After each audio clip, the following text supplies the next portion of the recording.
Good evening. Good evening, Israel and his people. I hope Good you are doing evening, sir. Good evening. Good evening, all sir. Good right. evening, sir. We thank God Good evening, that sir. we are all doing good. Yes, please, Sorry, by the grace of God. Good evening. sorry, I online. I came late.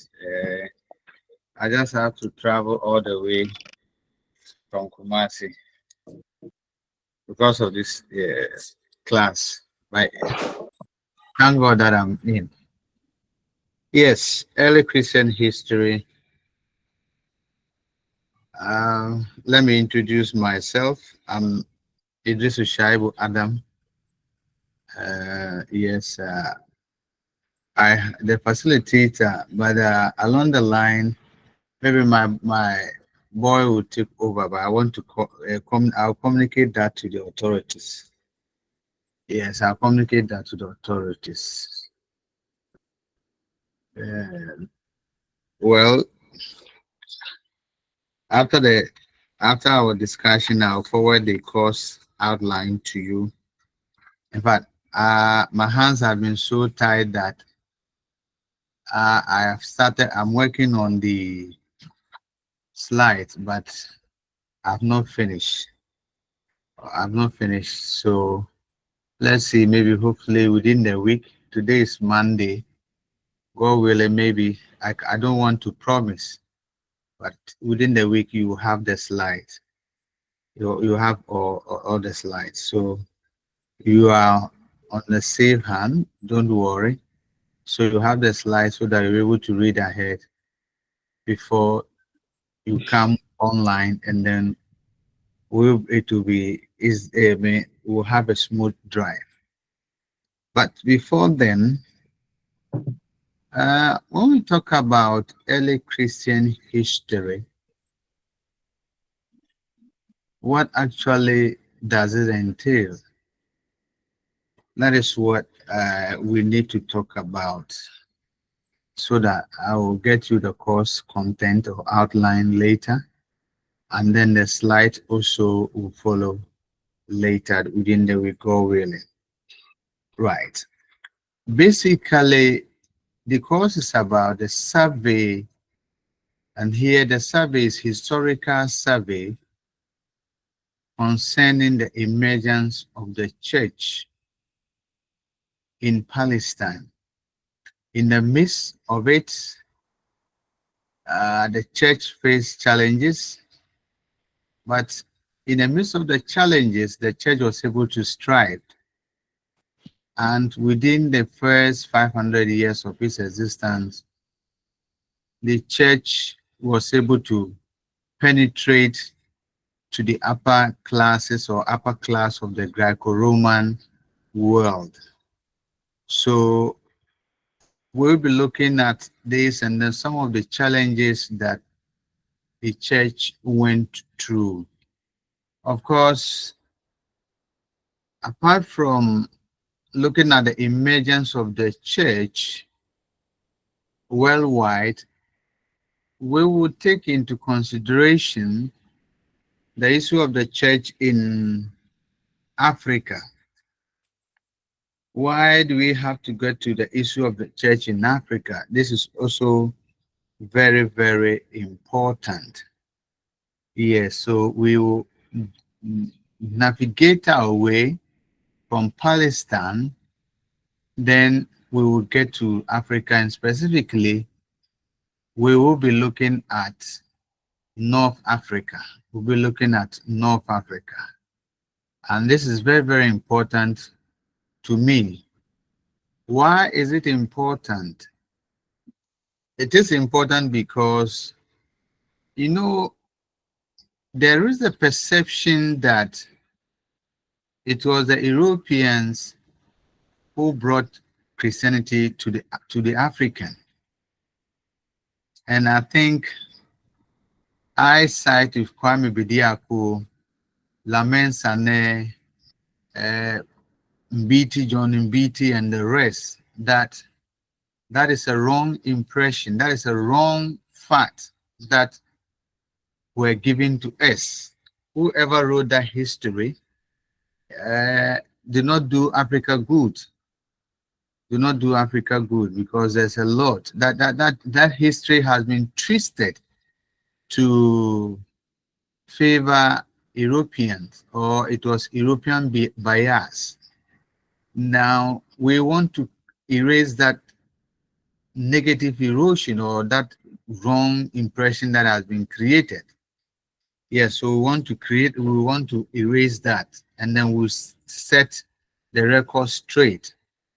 That is why we will we will delve into North Africa. From Palestine, we will look into North Africa and see when Christianity got to North Africa, how Christianity made progress, some of the products that came out of Christianity, and what have you. Then we will make an assessment ourselves. I will leave that one to you, the students, to assess it, whether indeed it was the Europeans that brought Christianity to us or not. Yes, or not. Then we would then look at the issue of great personalities. And who are these great personalities? Well, we can't talk about Christianity without talking about Jesus Christ. We see if we can get his history. And then also Peter is also another personality that we'll look at. Yeah, so we'll look at Peter. And of course, the last but one, or I wouldn't say the last, but one of the greatest disciples of the church, Saul, or in other words, Paul. We'll look at his personality as well. Where were these people born? When did they, especially Peter and Paul, when did they become followers of what? Christ, and what have you? Then we also, with that, we'll look at what I term as the origins or the beginnings of the Christian faith, which is very, very important. Yes, why is it important? It is important. I see it important because when you look at what is pertaining, especially the general view that Christianity started with the coming of Christ. Well, in academia, that if you make such an argument, somebody who have studied early Christian history will floor you. Will floor you, because there are reasons why that statement is not true. It doesn't hold water.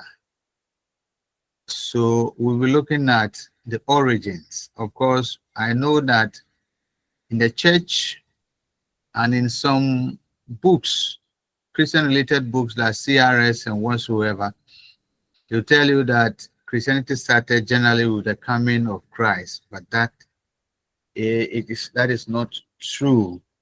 We'll be looking at that. Then the issue of Christian acts, Christian rituals, Christian life, and then structure, particularly in the early church era, is something that we'll also look at. Yes, we'll also look at that also. And then how did the Christian faith spread?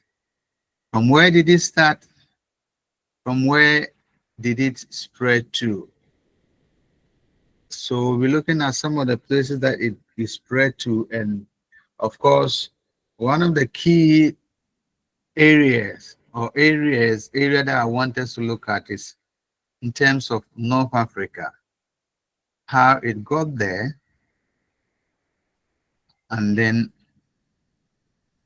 what about the growth of the church in North Africa, and what happened that today Islam has dominated North Africa. Was it a story? Was it a story? You know, before Christ came, North Africans had their own faith. Later on, what happened? Which one came first there to North Africa? Is it Christianity or Islam?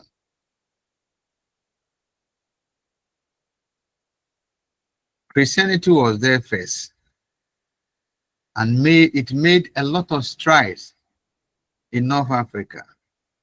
As I indicated earlier on, it was able to produce not only in terms of structure expansion, not only in terms of numerical expansion or nominal indices, but in terms of producing scholars, great Christian theologians who contributed in diverse ways in laying the foundation of what today is called or known as Christian theology. Great African scholars. We will look who are some of these African scholars. Unsung heroes, heroes that even some Africans do not know. When you mention their names, even people think they are Europeans and whatsoever. We'll be looking at that. Now, once upon a time, Christianity in Africa flourished, even before Islam was given birth. But along the line, something happened. And Islam came to overtake Christianity in North Africa. And Islam today, since the time it overtook Christianity in North Africa, it has remained to be the dominant faith in North Africa. And interestingly, Christianity at a point in time was left with only 2 denominations in North Africa. In spite of all the leading theologians they were able to produce, great theologians, nothing happened. And we'll be looking at what happened. And one of the things that led the decline of Christianity in North Africa happens to be persecution. Persecution from some Roman emperors, persecution from some representatives of the Roman emperors. And of course, there were other factors that led to the decline of Christianity. And one of the factors I spoke about is persecution. So we'll be looking at persecution and its effects. Well, somebody will say, what do you mean by the effect of persecution? Yes, the persecution the early Christians went through, there was an effect, indeed, a positive one, indeed. A positive effect. So we'll be looking at that. Then, once they were being persecuted, a thought came into the mind of the elite, that's the Christian elite, who decided that, look, let us defend ourselves. We can't sit down and false accusations are leveled against us and we are not doing anything about it. People believe that it is true. We need to let the world know that such allegations are unfounded and it's not part of what we believe in. So this will bring us to what is known as apologia. What is known as apologia. So we'll be looking at apologia And who, when we say apologia, what does it mean? When we say apologist, what does it mean? When we say polemist, what does it mean? Can the apologia or an apologist be grouped into two? Maybe based on language. Based on language. Can they be grouped into two based on language? If so, which language or languages can we put them into? Well, were there certain works that were done by the elites, that are more elites, Christian elites? If they were, do we have examples? We will then look at that also. Then, after about 500 years of the existence of the church in the Roman world, something dramatic happened. The church was able to influence or to have an influence on the Roman environment. And the question will be, which areas? So we'll be looking at the areas. And we ask ourselves, how relevant was Christianity within the first 500 years of its existence? So in other words, we'll be looking at the significance of Christianity within the 5th century. How significant was it? Then probably we'll end with a brief recap of what we started with. So in brief, this is what you should expect. And like I indicated earlier on, you get the course outlined and then there are slides. Within this, we go with it. Any question? Any question? Any question? Any question? No question. No question, sir. No, no. Let every, yes. Maybe somebody has a question. Let he or she say it.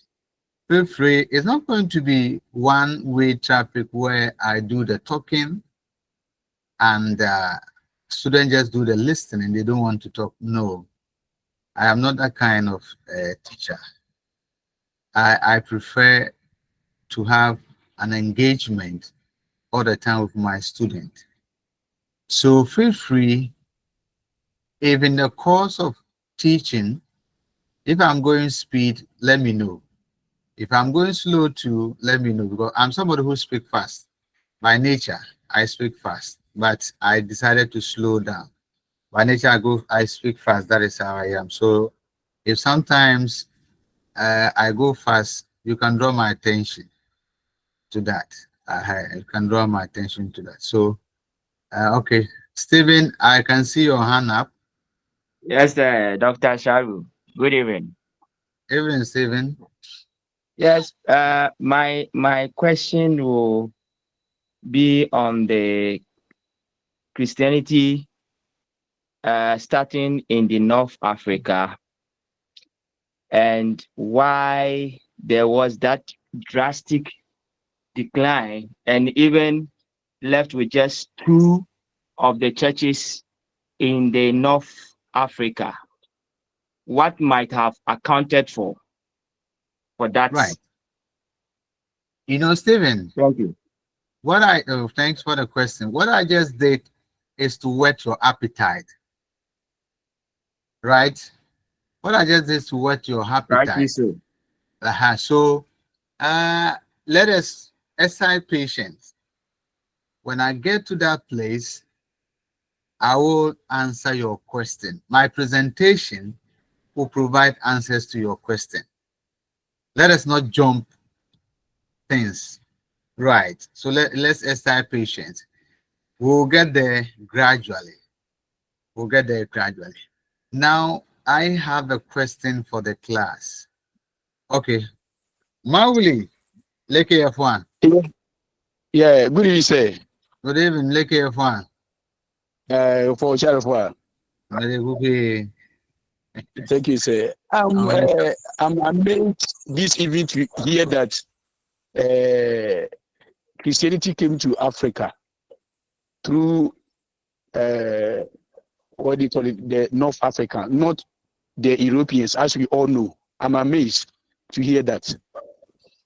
Well, that is the story. That is the truth. That is the truth.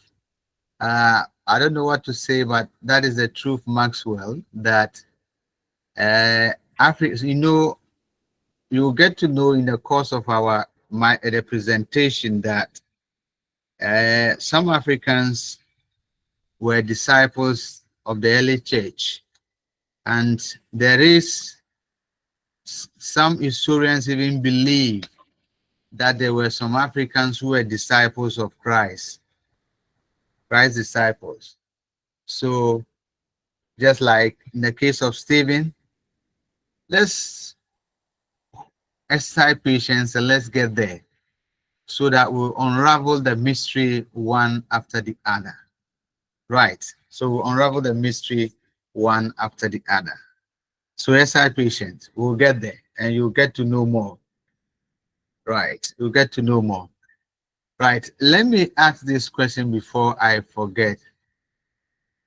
Has any one of you offered maybe religion at the university before? Yeah. Stephen? Yes, I was at your department. Wow. Then you were doing your, I think your master's or something. You, Dr. Vincent, and under Dr. Sarkodie. I don't know whether he's now prof. I don't know. Well, I see. That's a long time. When I was doing my master's, that's a long time. That's an Yeah. undergrad, right? Good. Undergrad. Long. Good. And then I'm sure, okay. When I was doing, then you have met me before. Yes, Did you please. do early Christian history or you ran away from it? I ran away from it. Then I read Islamic one and the Old Testament with Professor Abuchi. No problem. No problem. Yeah. That's good. Prof. Ayabuchi and the rest. No problem. No problem. So, well, I'll take you through, and like I indicated earlier on, we want to straighten the crooked lines, correct the erroneous impressions that has been created by either Europeans or their African children that wrote with an European bias. So we want to correct that mistakes. Right. So it's like we are putting the record straight. Good. Having said that, I want us to go straight to the business of the day. I want us just to go straight to the business of the day. Yes.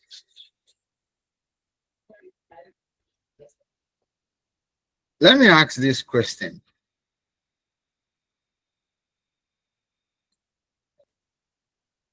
If this course wasn't core, how many of you would have taken it, opted for it?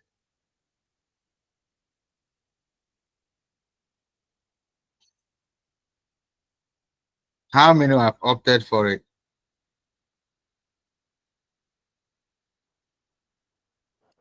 I'm out. You're out. Yes, sir.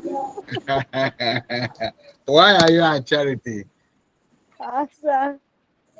It's not easy. It's very religion. Some biases will come inside. Are you sure that biases will come inside? Yeah, your personal No, beliefs, like you cannot freely exercise what do you call it, epoche or something like that. epoch, Yeah, epoch, yeah, you just bracket your what you know, then faith, you bracket your faith. yeah, it's not No, no, easy. my dear, it is possible. Really. It is possible. Yeah, Philo, I was asking that if this course wasn't made a core for you to a core one, how many of you would have registered it? That's the question I asked. If it weren't the core course, how many of you would have registered it? And Hello, one of I you, would have. yeah, one was frank that it is not going to be easy, especially bracketing your faith and then studying religion. Yes, I know that some people have that challenges, but I believe that when we try to practice epoche, we try to bracket our faith for the sake of knowledge, for the sake of acquiring knowledge. We'll be able to make it. We'll be able to make it. And then we're not also being biased. Because sometimes in academia, what we do is to tell you the facts. Things that maybe when you are, especially when it comes to the issue of Christianity, early Christianity, for instance, certain things maybe when it comes to the issue of faith, we will challenge it. But when it gets to the seminary, you just have to accept it as it is. But here, we dissect, bisect it. So sometimes people may not be comfortable, especially when you are bisecting in quote and dissecting their in quote their faith. But you should know that this is an academic exercise, right? So I will entreat you that, well, I don't know how strong a Christian you are, but you need to bracket your faith. Yes, you need to bracket your faith. I am not here to convert people. No, neither am I here to let you lose your faith. But I paint the picture academically as it is. This is an academic exercise. After the class, you can pick your faith. That one, I don't have a problem. So please, let's try as much as possible to bracket our faith. Now, as I said, this is in connection to the rationale for studying Christianity in a secular university. And this is very, very important because somebody, Tete, I'll come to you, I'll come to you, John Tete. Somebody will say, well, this is a secular university. It is not a mission-related university like a Christian, maybe like the Pentecost University, like the Valley View University. These are mission-related uh, universities. So if they are doing anything about Christianity, well, people understand them. But what about a secular university? So people say, this is a secular university, so why should I, maybe a Muslim or a Buddhist or traditionalist, why should I read Christianity? Yes, so it is very, very important. This is attached to the rationale for studying Christianity. And one thing you should note is this: knowing the underlying foundation for an idea, a concept, or a phenomenon is the only basis for understanding the circumstances, either leading to or surrounding the origin of the idea,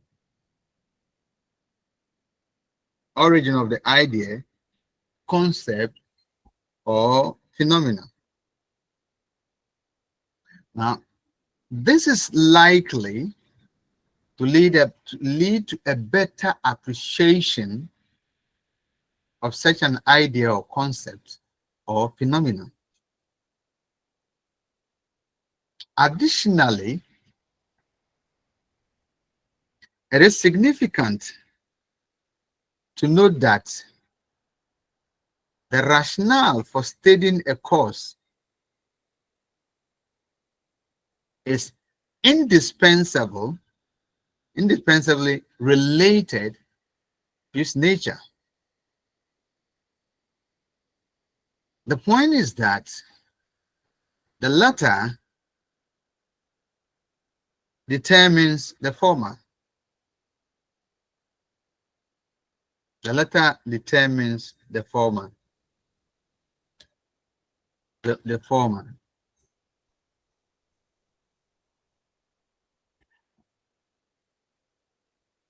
When you look at, or when you study a discipline of this nature, you end up acquiring knowledge regarding the beginnings. I use the word carefully, beginnings, that beginning with S plural. The early spread and development of the Christian faith as a world religion. This, in a way, will enable you to appreciate the root and challenges that confronted the faith from both within and without, and how the challenges were surmounted. So how did the Christian faith start? Do we have one origin or origins? Where is its root? Where is its root? It has a root, and its root is linked to something else. It just didn't emerge by itself. Through this discipline, you get to know that the root of Christianity is from Judaism. The root of Christianity is from Judaism. Christianity emerged from Judaism. And with time, it was able to stand on its own. It was able to stand on its own. When was that? Why did they separate themselves? Or why did they even come out from Judaism? Because history will tell us that it was part of Judaism. It was seen as a sect within Judaism, because Jesus Christ, who the Jew will call Yeshua HaMashiach, was a Jew. Observed every rituals of Judaism. Pedro, James, John, and the rest were all Jews. They were all Jews. They also, like Jesus, observed every rituals of what? Judaism. They were not Christians, because by then the name Christian, the label Christian, wasn't there. And that is one of the important things that we need to study this course, so that you'll be able to appreciate its root, where it is coming from, how it struggled, that today it is on its own. And that is why I talk about the challenges that confronted the faith, because when it was even within Judaism, it had challenges. When it separated itself, more challenges. So it went through challenges. Some of them were internal, others external. How the authorities, how were they able to overcome those challenges?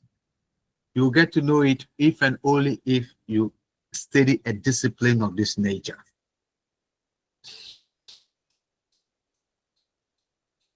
Discipline of this nature. Additionally, the wrong impressions or the wrong info that has been given to us by some writers, we need to correct those, make those corrections. I think John Tete, let me pause and give you Tete come before God's plan come. So John Tete, let me give you the opportunity to ask your question, after which God's plan also will ask his question. So John Tete, ask your question.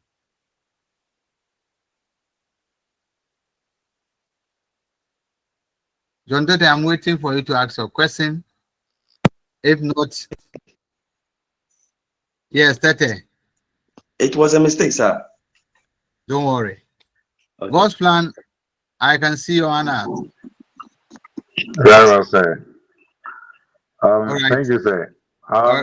Sir, concerning the Christianity emerged from Judaism. Yes. You made mention that Jesus Christ actually was a Jew and also observed the Jewish rituals or maybe their traditions. Yes, we could biblically tell so. But then you mentioned that of Peter, James, and the rest, who happens to also be Jews. But before Christ came, these people were non-believers. There wasn't. I cannot really tell where they belong, but I knew Christ called these people from their normal works to start a movement, which later became Christianity. So the names you mentioned, it seems a bit strange to me. Good. Non-believers, from which point of view? Yes, but the fact that they were Jews or they are Jews per se, that is their tribe. But I don't think they were believers in Judaism. They were. Peter, go and read your Bible well. Peter was a disciple of John the Baptist. Mm-hmm. Disciple of John the Baptist. Mm-hmm. So in that case, we can't consider Peter as a non-believer. That's why I said he was a Jew. They were all Jews. And the Jew, they have their own religion. That's Judaism. They all form part of Judaism. Now, John the Baptist came to prepare the way for Christ, right? And Peter was one of the disciples of John the Baptist. He heard Jesus, John the Baptist talk about Jesus. He heard about that. But you see, Jesus also came to make his disciples. Just as when John the Baptist came with a mission. And part of the mission was that to be able to accomplish that mission, he had to disciple others. He has to also disciple others who together they will prepare the way for the coming Messiah. So similarly, Jesus also had a mission, and to be able to accomplish that mission, he also needed to disciple others. He discipled others. So Jesus asked Peter and the rest to follow him. So not that they were not converts. And when they were following him, by then, there was nothing like Christianity, as I indicated. They were all part of Judaism. They were all part of Judaism. So that's why I asked you, if you say they were convert, under which context are you saying that? Because as at that time, nothing about Christianity was in existence. The name itself, Christian, wasn't there. In fact, the name Christian emerged somewhere anterior Antioch, and that is some years after Christ has ascended. Christ has ascended. And by then, even after Christ's ascension, what the group, the followers of Christ, the tag or the label they were known of is the people of the way. The people of the way. There was nothing like Christianity. The name Christianity was not in existence. So until you are able to maybe clarify the context in which you are saying Peter was a convert of Christ, then I don't know. But what I know is that they all belong to Judaism. But Very well. So, sorry, I actually didn't say he was a convert of that's Christianity. what. And he was an unbeliever. He was an unbeliever. Yes. Because, No. There's because nothing what like I want to say was that what I want to say is is it the fact that somebody is a Jew automatically belongs to their system of Judaism? exactly. So Peter was a Jew. So for the fact that he was a Jew, automatically he's He belongs to Judaism. He belongs to Judaism. And Jesus himself was also a member of Judaism. Judaism. Jesus was also an automatic member of Judaism. Jesus Good. was also an automatic member of Judaism. That is why if you read the gospel, at a point in time, they say he was taken to the synagogue, to the temple for dedication. Okay. You get it? The parent took Yes, him to sir. the temple to dedicate to Yahweh, because the Jewish custom is that every male child should be sent to the temple for dedication to Yahweh. And so when he got to the right age that he was to be sent, he was sent there to be dedicated to Yahweh. Dedicated to Yahweh. Now, along Yes, the sir. line, the course of the discussion, you will get to understand this more, what I mean by what I'm saying. You get to know All more right. that All so right, sir. you get to know more. So if I would rather prefer to say that Peter maybe became a disciple of Christ, not an unbeliever. That's if you say an unbeliever, in which context? Because Jesus himself belonged to Judaism, and Peter was also a member of Judaism, and Peter was a disciple of John the Baptist. So how can you refer to the disciple of John the Baptist as an unbeliever? Then John the Baptist himself was also an unbeliever, but yet he came to prepare the way for Christ. You understand the argument I'm making? Right. Charity. Yeah, Doc. Yes, I see your hand up. Yeah, I have. You said they were not earlier. They were not called Christians, but people of the way. Why? Why were they called people of the way? Christianity, which the religion today we tell you, we say that is Christianity, is about the life of Christ, the way Christ led his life. That is why the people in Antioch, the non-followers of Christ, look at their lifestyle and said these people they were living a Christ-like life. The way they led their life was so unique and distinct and separated them from the rest, from all the others. So wherever they were, people could identify them by the lifestyle they live. So that is why it was referred to as the people of the way. Emulated what? Christ. Okay. That is it. So but then there was nothing like Christianity. Thank you, sir. So, good. So Christianity is about following what? Christ example every day in your daily life, or reflecting Christ in your daily life. Any question? Hello, sir. Yes. Yeah, so please, may I know, does the Judaism way of worship has anything to do with that of Islam? There's difference there. There's difference, Bismarck. The Oh, Judaism, okay. their way of worship is different. Where they even face in worshiping Yahweh is also different. They meet 3 times a day. Islam, they meet 5 times. So Okay. we have differences. Yeah, Islam, where Islam pays to pray, is different from where Judaism pays to pray.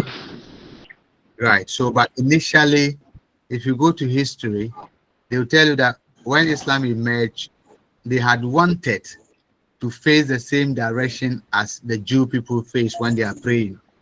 But something happened. I don't want to go into details about that, which the Jewish people didn't allow that. So they have to change the direction of their worship. So Islam faces a different place. Judaism also places a different place. And of course, the mode of worship is different. Judaism, they pray 3 times.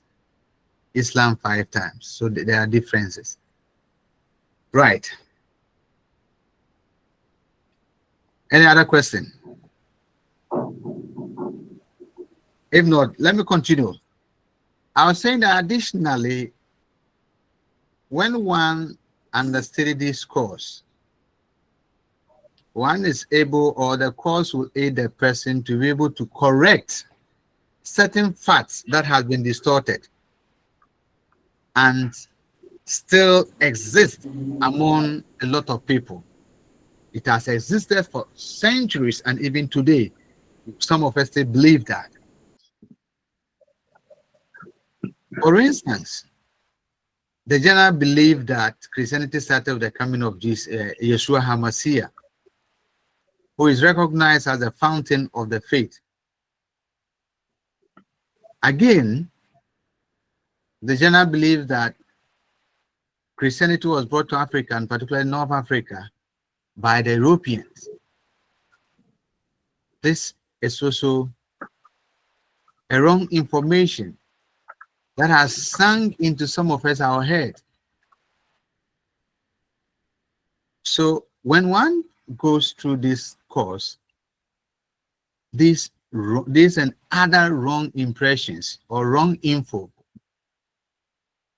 will be what? Corrected. Hence, very important to undertake a discipline of this nature. Very important. The third reason is this.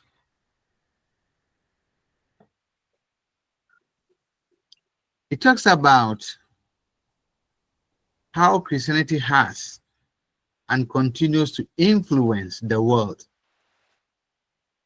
Yes, Christianity has influenced the world in many ways, in diverse ways.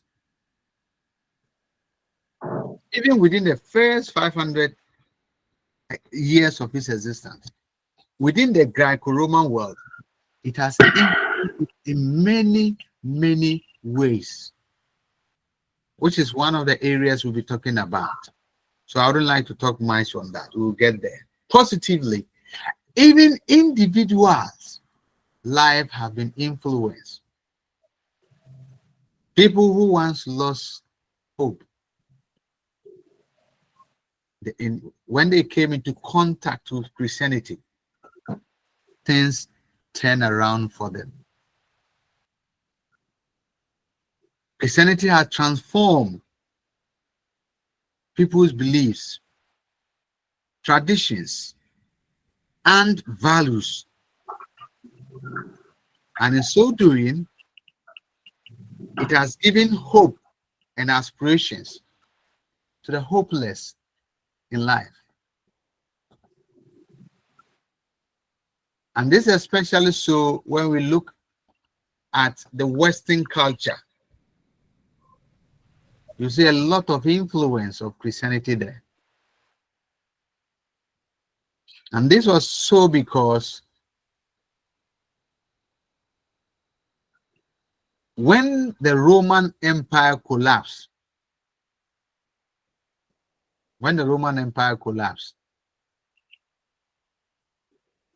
somewhere getting to the latter or the just some few latter part of the 5th century,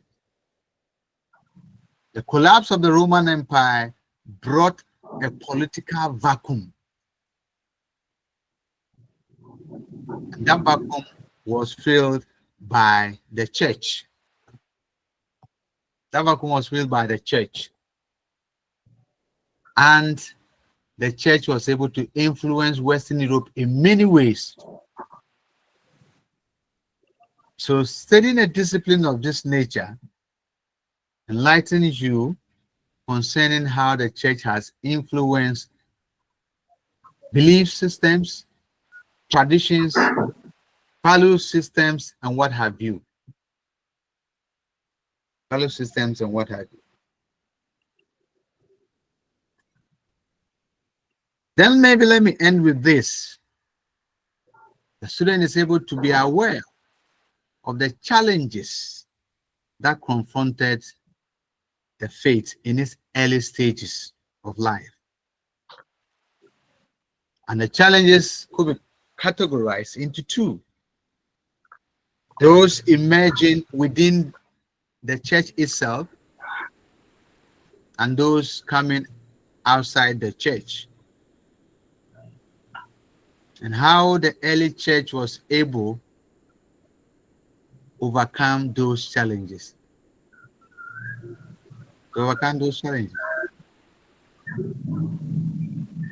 For instance,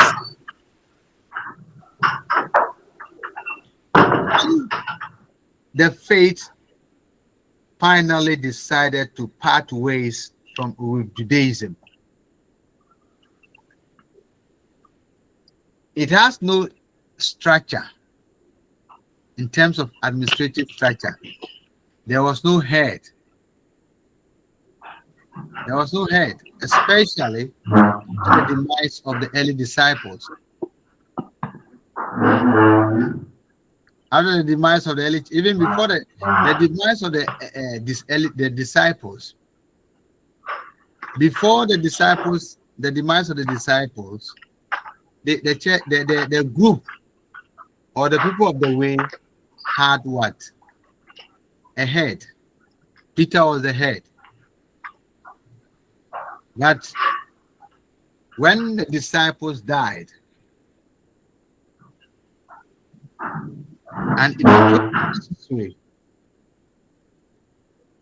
it became necessary for the group, followers of Christ, to separate themselves from Judaism due to one or two reasons. And when they did separate, who was to be the head? The issue of discipline, church discipline, was a problem. Who would be in charge of discipline? Theologically, they had challenges because by then, when they separated, there was no Bible. They do not have any Bible, no book of their own.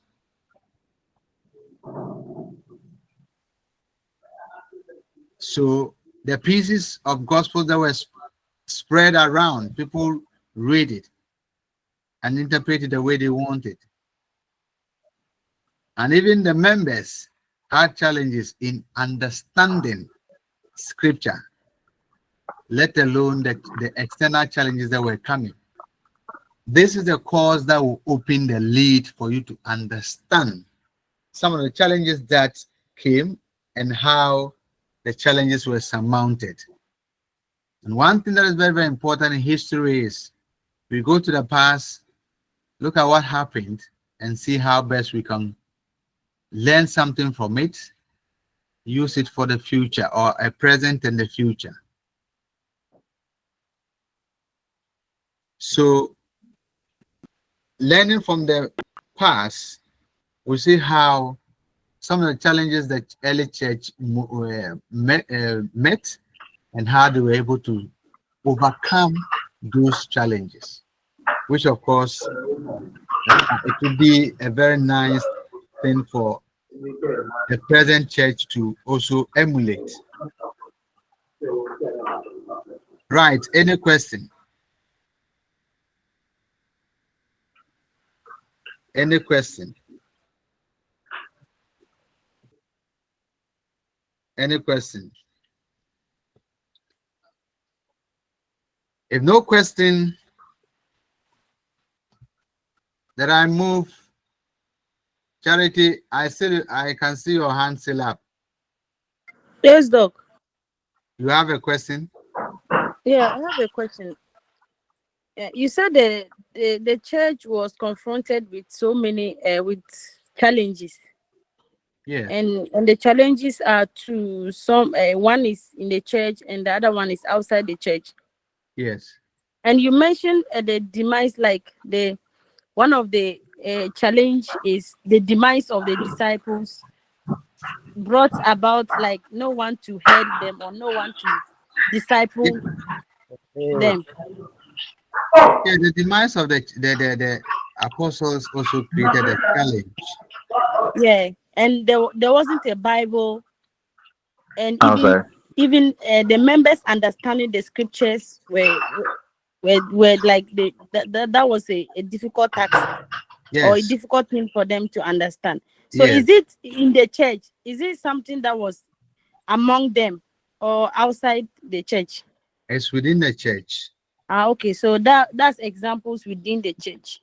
Yes. Now the All right. outside the church Okay. is that the church needed to deal, or the church had to deal with the Greek philosophers who saw the early Christians as backward people,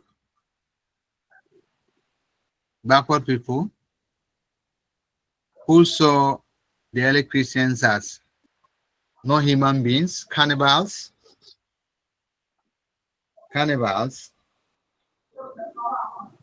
and who do not deserve to live.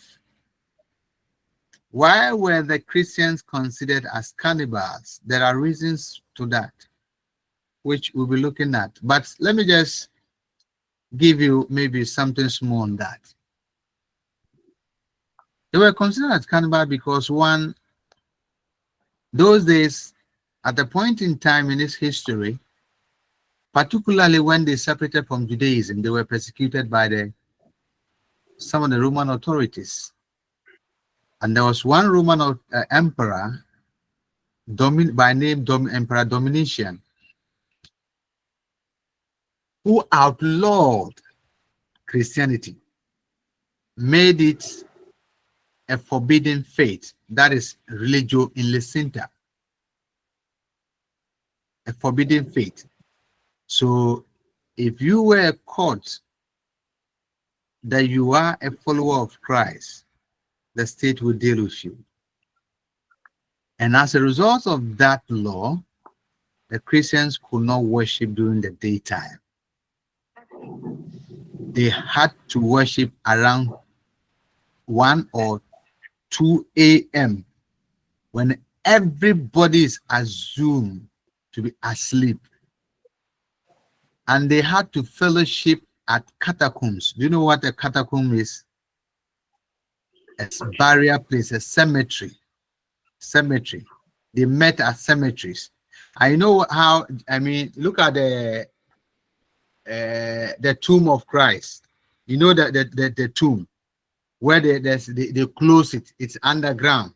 You enter like a cave and then you cover it. And these were places where the early Christians met to worship God around between 1 to 2 a.m. So if someone meets at that odd time to worship his God, what impression will you have about that person? Charity, what impression will you have about that person? Doc, I'm sorry, I wasn't listening. I had a call. All right. So if somebody should meet around 1 a.m. to 2 a.m. and in cemetery to worship God, how will you consider the person? Coming to the internal challenge, let me give you an example. The understanding of most of the people in the early church was this: when it comes to the Eucharist. And let me say that this has nothing to do with the disciples. What I'm about saying has nothing to do with the disciples. Why? Because as at the time the disciples were alive, the disciples did not observe, or the center of their faith was the Passover. The center of their faith in terms of rituals was the Passover. I'm not talking about Christ. Christ is the main center. But in terms of rituals, the core ritual was Passover. But when they died, all the disciples wiped off. They left, they died one after the other. Gradually with time, the Passover was replaced by Eucharist. And this Eucharist, the members do not understand its significance. They didn't know that it's symbolic. So when non-followers of Christ, their friends, meet them and ask them, what do you do after when you go to meet as fellowship? So we go, we sing, we pray, we hear the word of God. After that, we eat the body of Christ and we drink his blood. We drink his blood. That understanding was not there. That understanding was not there. They didn't know that it's symbolic. So if you tell a non-member this, what do you expect the non-member to do? Definitely the non-member will conclude that, so you mean you eat the body of Christ and you drink his blood? Hey, then you are cannibals. So you see, internally, the people even did not understand some of the rituals. They did not understand the significance of it. They did not understand that it's symbolic. And all these were challenges that needed to be dealt with. We talk more about this, right? Charity will talk more about it, and as we discuss, the mysteries will be unfolded. Of course, Doc. All right. Any other question? Any other question?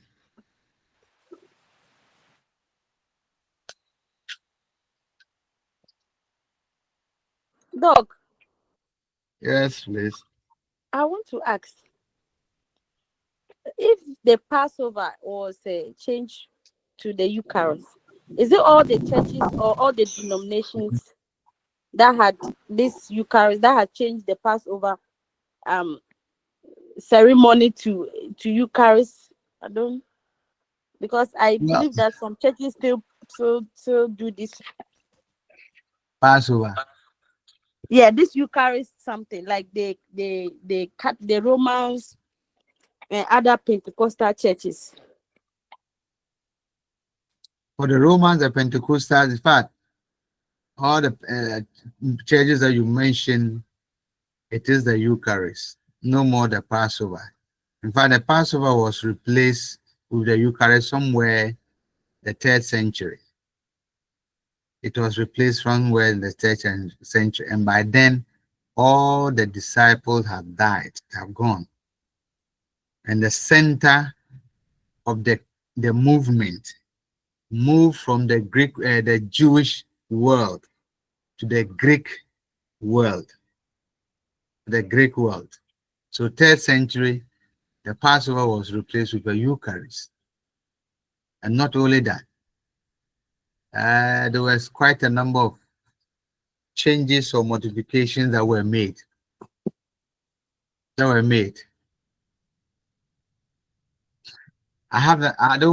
not waiting, destroying your faith, but you know, initially Sunday was not a public holiday. Sunday was a working day. But something happened. Emperor Constantine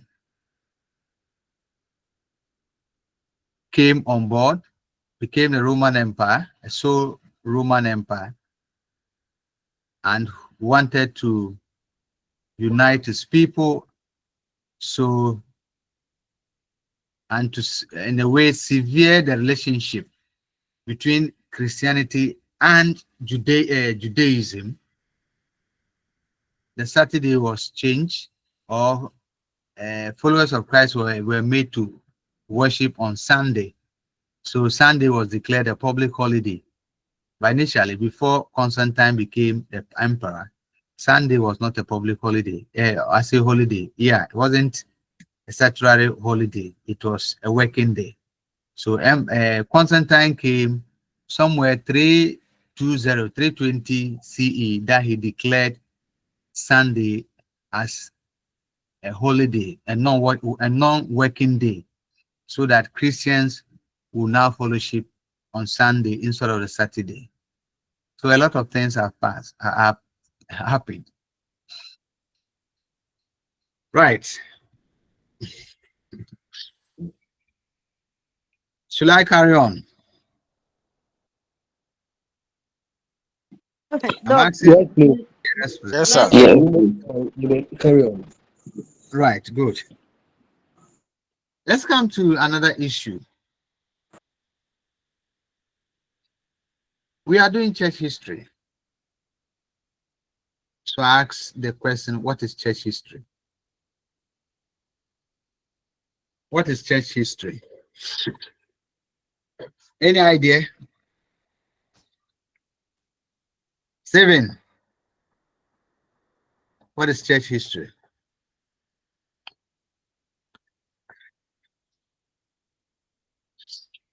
All right, Steven. Church Yes. history. We are looking at the formation of the what I call the belief, the early Christians, their roots, how they started the movement or the sect, now Christianity. We want to look at the personality or the figure they are looking up to. So per that is how I perceive or consider it to be the church history. That's my Right. opinion, though. Right, it's good. Your opinion is welcome. Charity, after Charity, Kofi will come on board.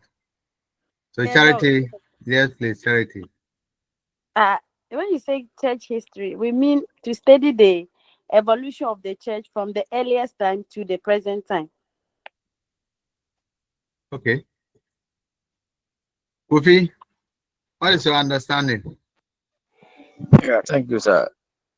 What I'll add to what my colleague just said is that is the emergence of the early church, and then their successes, and then failures in carrying out their faith, or in spreading their faith to the to the larger world, is what I may consider as church history. Thank you, sir. Welcome. It's good. Your definitions well taken. They are good. But let me advance something small here. You see, when it comes to the issue of religion, it's always difficult to have a precise and concise definition. A definition that will encompass everything about the faith. Because per what you have said, I can point holes there. Most of the definition has nothing to do with the developmental stages of the faith. What about the numerical strength of it and whatsoever? What about the challenges it encountered and how it overcame those challenges and whatsoever? So, in brief, what I'm saying is this: when it comes to the issue, I appreciate your definitions, right? I appreciate it, keep it up. But I'm also teaching you the other side of it, that when it comes to religion per se, opinion varies, even within Christianity, as the definitions you gave me. It tells one that, yes, opinion varies when it comes to the definition of church history. And that is how it should be, because our understanding differ from one another. Yes, so you all gave your definitions from different points, and they are all good. They are all good. And this is because we have a challenge when it comes to the definition of religion itself in general, and Christianity, early Christian history also, uh, as a point, as a discipline as well. Now, fine, I want you to be abreast with whatever definition that you have. I will just talk about one or two definitions and then we'll move forward. You know, to most people, church history is about the story of the emergence of the church, as one of you said, Charity said. Yes, it's about the emergence, the story about the emergence of the church. And this mostly has to do with what? When, how, where the church emerged, and who is believed to be the founder. Who is believed to be the founder. And that is it. Now let's look at two definitions from maybe scholars in the area.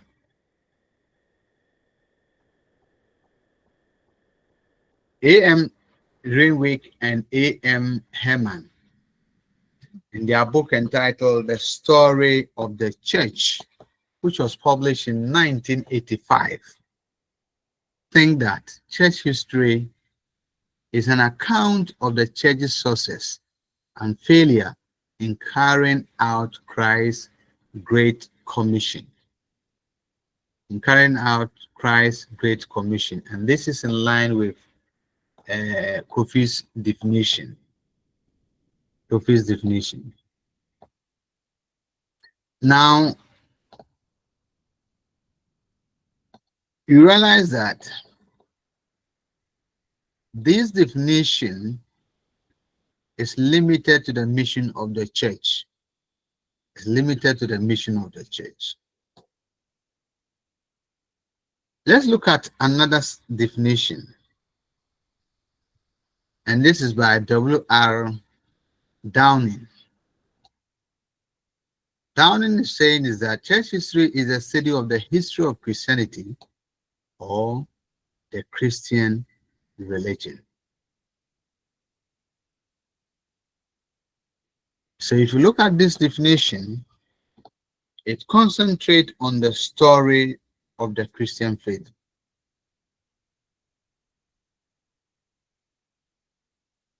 As to whether the church makes impact in the lives of adherents or not.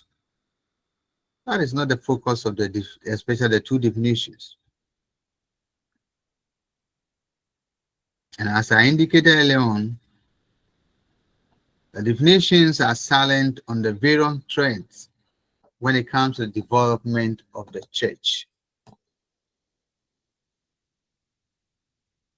So varying definitions, different types of definitions have been given by scholars. What you need to do is just abreast yourself with one or two in case of maybe exams or whatsoever. Now, let's note this, that during the patristic era, church history became associated with Christianity in general. In this concern, church history became synonymous with the history of Christianity. With the history of what? Christianity. Any question? Any question? Hello, sir. Yes, sir. Please, per the two definitions you just gave us now, Yes, sir. you pointed that they lack certain things. For example, the challenges the churches face, if I'm not mistaken. So you advise that we should abreast ourselves with these definitions. So in describing or defining the church history, we can decide to blend the two definitions and bring in the excluded points that you just gave us on touching the challenges, the persecution the churches faced during that time. If I am, if I'm right. Yeah, but why I said this is this. You know, I earlier indicated that when it comes to the issue of religion per se, we do not have a universally accepted definition of religion. Opinions vary. So it is like Christianity. A lot of people will see or define Christianity from their own point of view. From their own point of view. And for that matter, we do not have a universally accepted definition for it as well when we come to what is known as church history. And the problem is just like the religion in general. No matter the definition somebody will give, people will still point holes to that. So, but nevertheless, just acquit yourself with one or two definitions and you are going. It depends on maybe where an examiner will give you a definition and he or she will say, examine this definition and come out with these shortcomings. In that case, that's why I made that exercise where I give the shortcomings of the two definitions. Yeah, but I don't think such a thing can happen in your case in terms of exams or whatsoever, but we can't rule out that possibility as well. But for issue of knowledge, that I said that look at it this way and keep it in mind that you do not have a universally accepted definition of what is known as church history. Opinions vary. Opinions. Thank you, sir. Welcome. Right. And I was asking if any challenge or difficulty. Sir. Yes, please. Sorry, sir. Go on. Please, Doc, you mentioned about patristic era. Yeah. Yes, I would like to know what is it about? Because you did not expatiate on that. You only mentioned it in a passing. And so I humbly want to know. Thank you. Anybody with the idea of a patristic era? Anybody with an idea of a patristic era?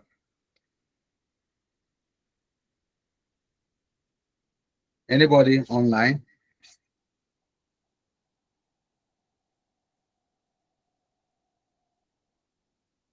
Anybody? Right. Is it early church era or Patristic era. hey, the early Christians? The early what? Christians what?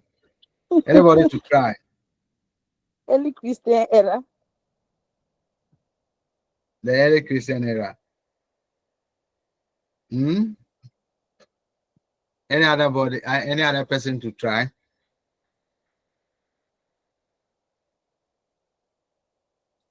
Well, when we talk Hello, about sir. yes, I wanted to say that when men were dominating, that is when you say patristic era, that's how I also understand.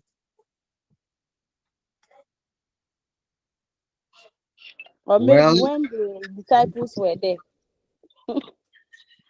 you know, patristic era, patristic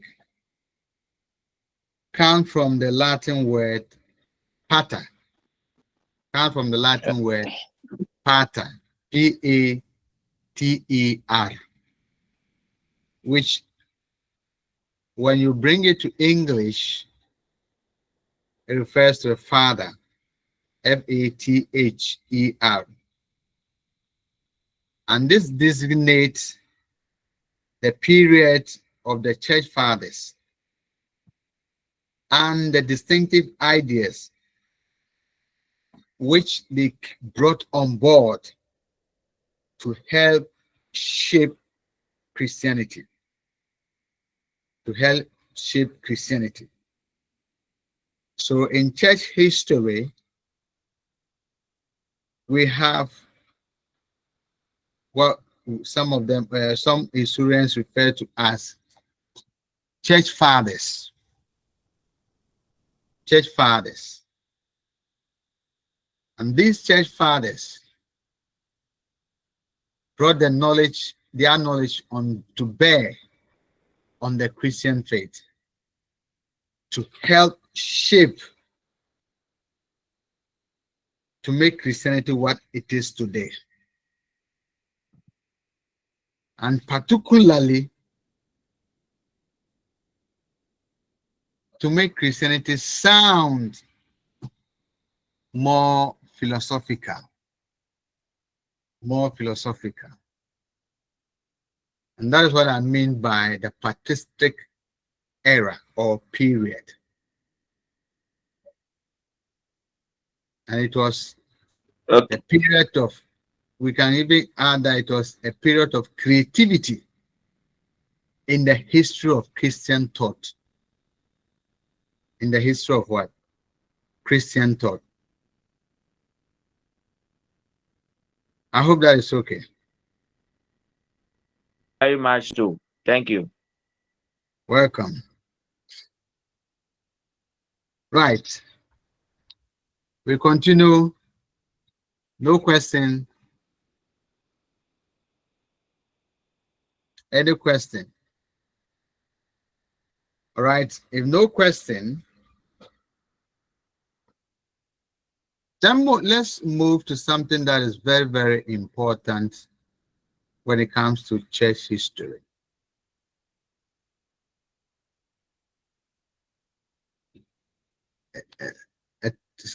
An area I titled at periodization and epochs in church history. The epochs is EPOCHS.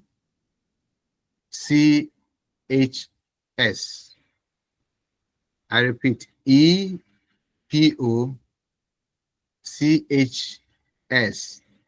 Epochs in church history. First, let's talk about the issue of periodization.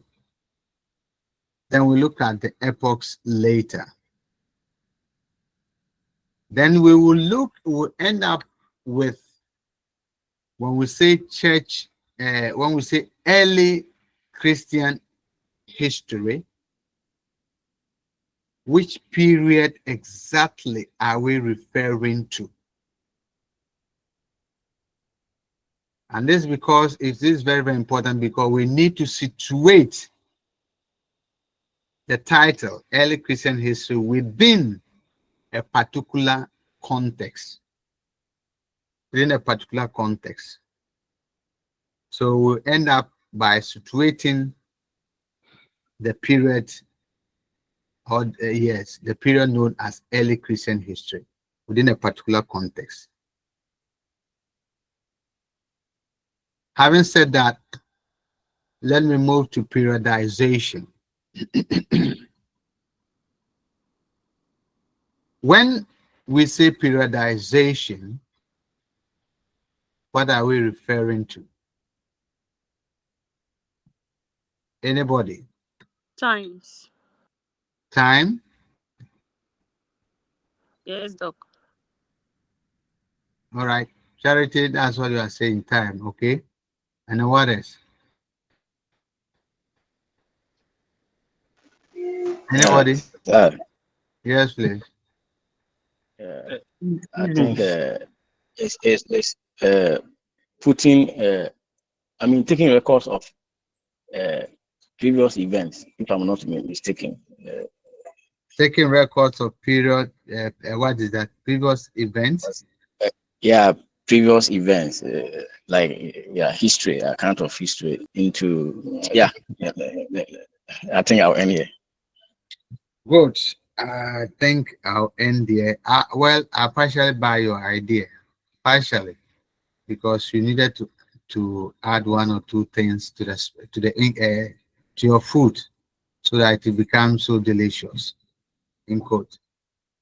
Now, when we talk about periodization, we are talking about the process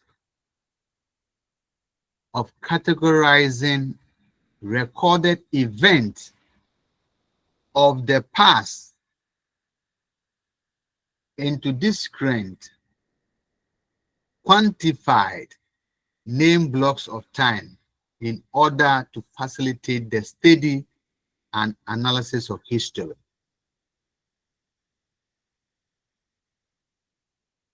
I'll repeat, a process or a study of categorizing recorded events of the past into discrete, quantified name blocks of time in order to facilitate the study and analysis of history.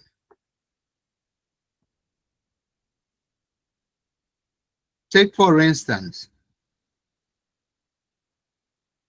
you are going to study our Ghana's independence.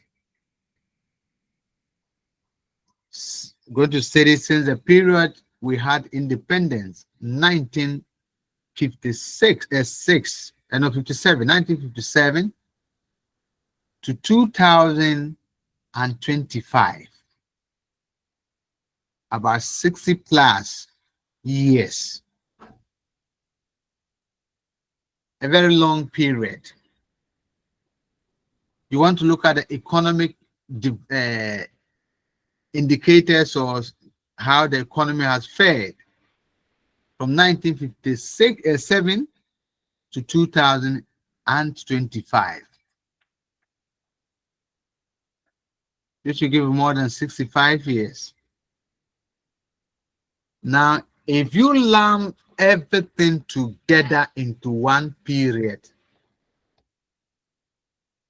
your study will be not only be clumsy, people will find it difficult to even remember what they started reading.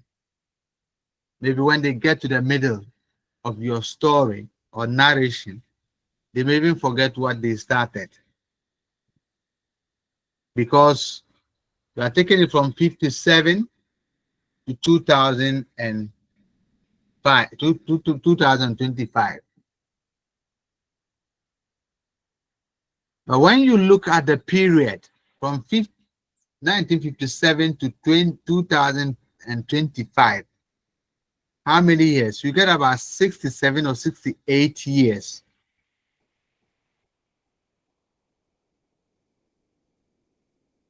In between. Now, if you decide to share or divide the 67 or 68 years into blocks so that maybe you did 20 years, 20 years, 20 years, or 10 years, 10 years, 10 years, depending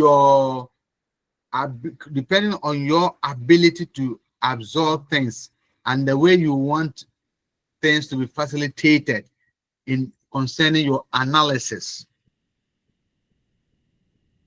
Now, if you break it into three, where maybe you make it 20 years, so maybe from 1957, so you add 20 years to it.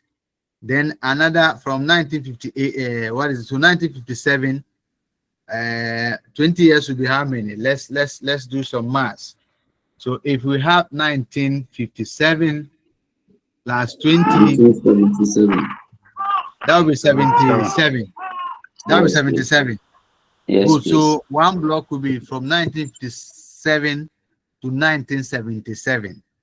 Then the second block will be from 1978 to what again? You add 20. To That would 98. be 1997. 97, right? Good. So that will be the second block.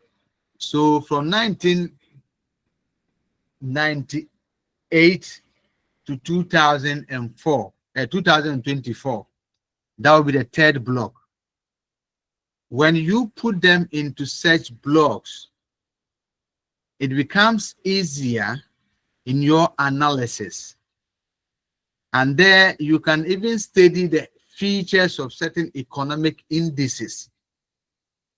And people will be able to follow your argument better than putting all the 60 plus years together. So that is why when you are writing history, the issue of periodization is very, very important.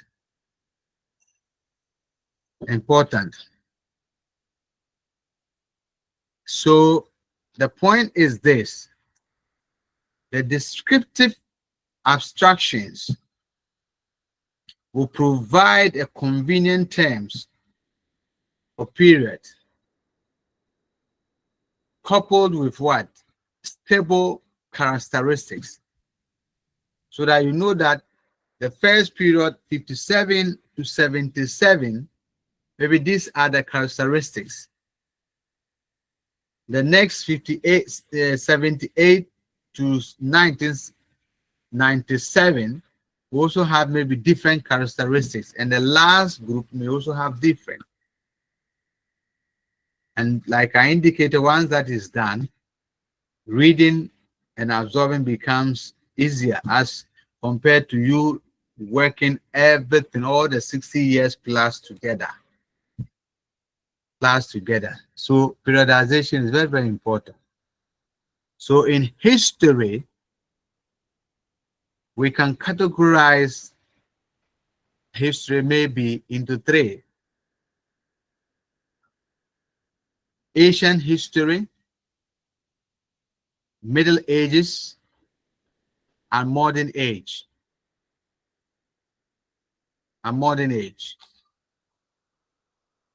That is a classification. Now it is worth noting that determining the precise beginning and ending of any period is often arbitrary. Why is it so?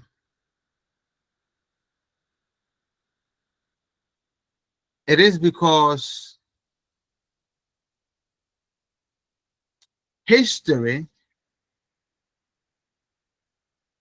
is a continuous process which cannot be generalized. It's a continuous process, so we cannot generalize it.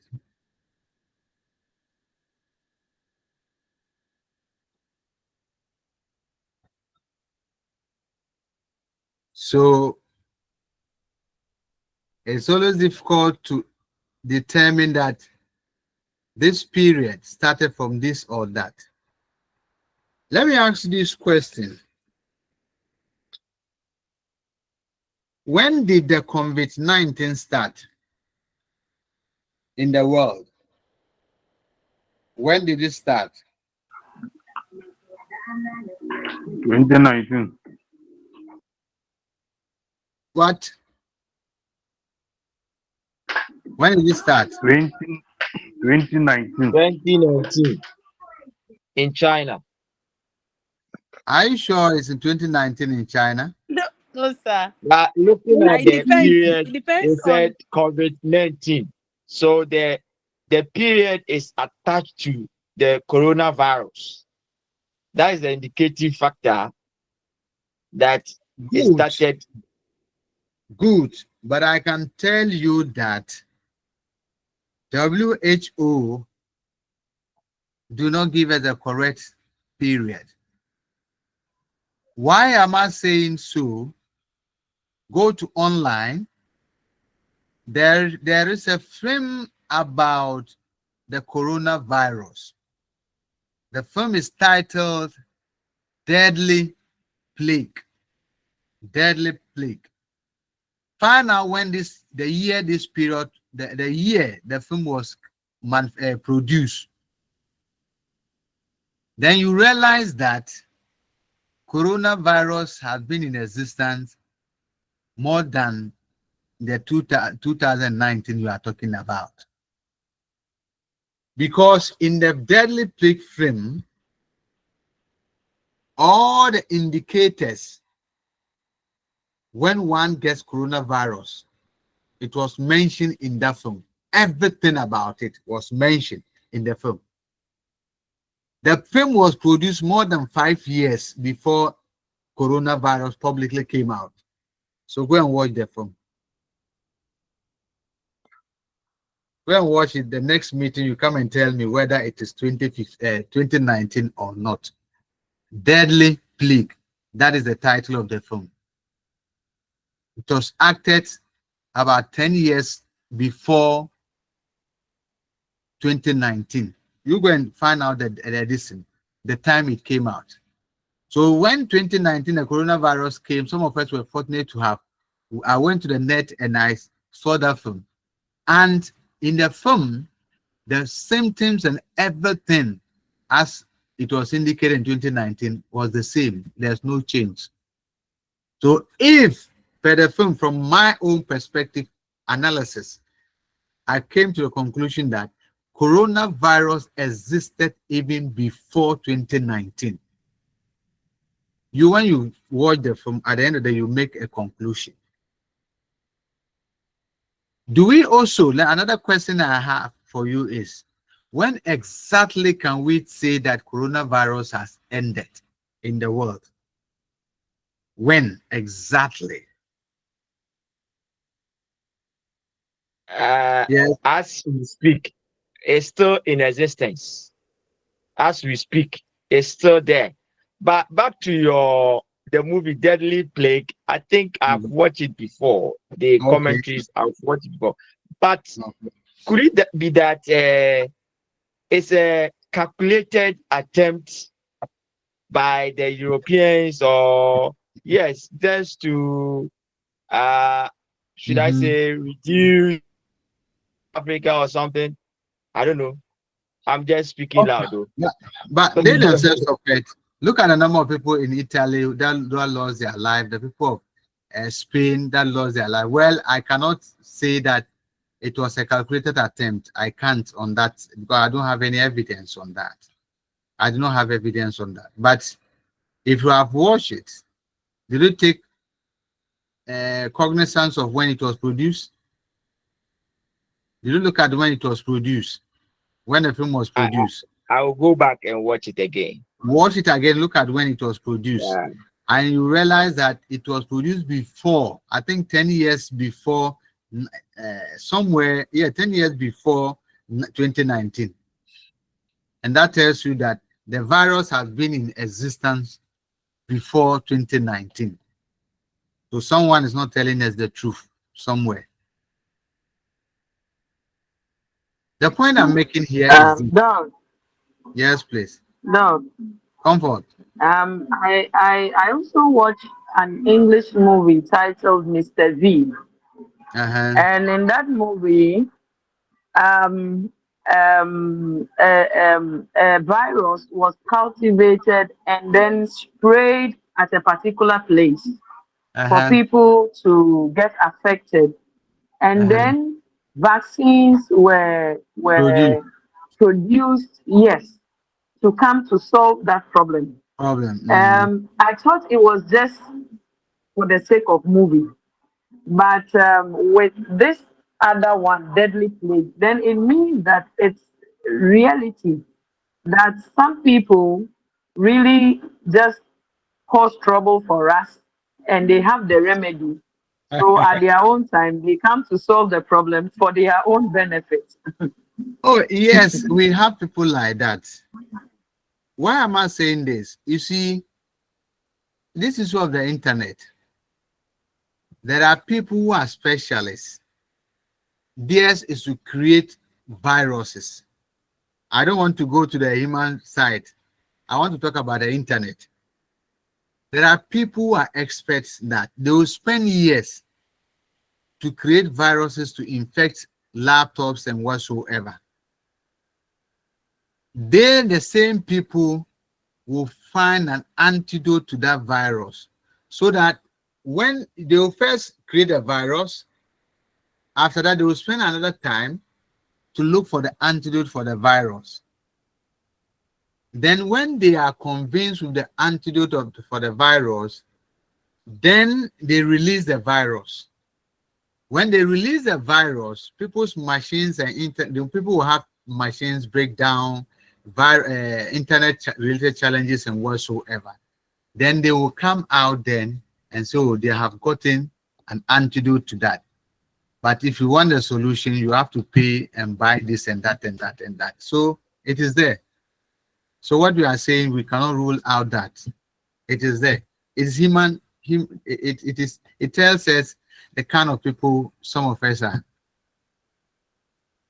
So we cannot rule out that possibility. What you are saying, we can't rule out that possibility. So it is there. People sit down and create viruses, after which they release it, and they will have the answer to it, and they will, out of that they will make money. They will sell the antivirus and then make money, and they become rich. So is there selfishness on part of some of us? That is how it is. Right. Let's continue. Let me add that in defining periods, especially related to history, but it's very difficult. Why is it difficult? Because of the absence of universal agreement concerning the features of the period or the era in question. Opinions here are divided.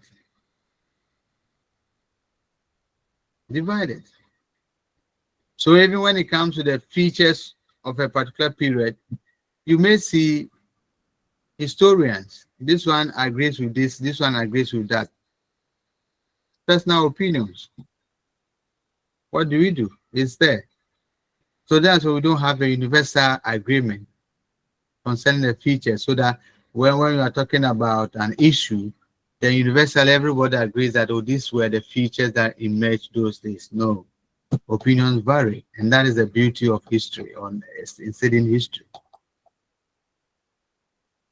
Similarly, it is also difficult to be precise about when an era ends and another begins, since that is often based on subjectivity.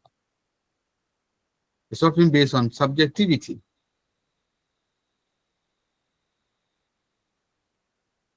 So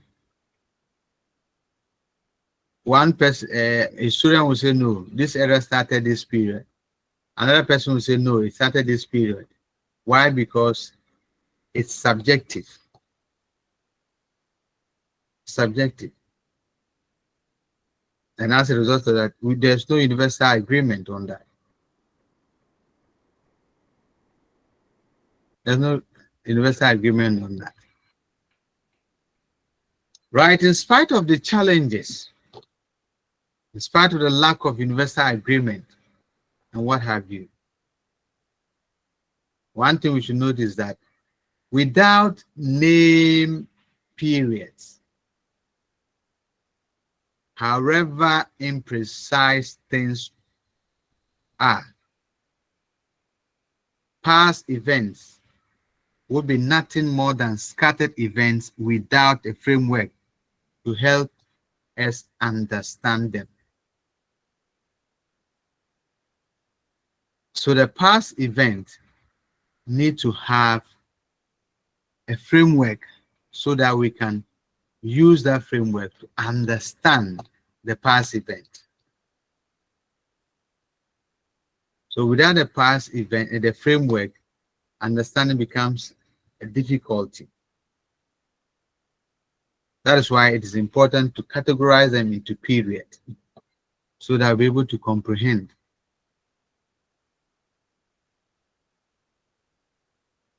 Any question?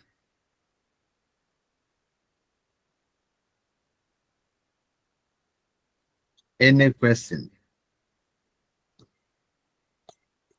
Do we take some 5 minutes break or we continue? Yes, sir. We take 5 minutes break. Do we take 5 minutes break? Yes, sir. 5 minute break, sir. Right. Please, what time are we closing? Are we going the 9:30? Richard, you are tired, eh? Okay, I'm Eh, going 9. Richard, let's go 9. no, okay, Let's go it's 9. Oh, don't worry, we'll go 9 o'clock. I'll okay. end maybe around 9:40 so that you can ask your questions. So that maybe 9 or so we'll close.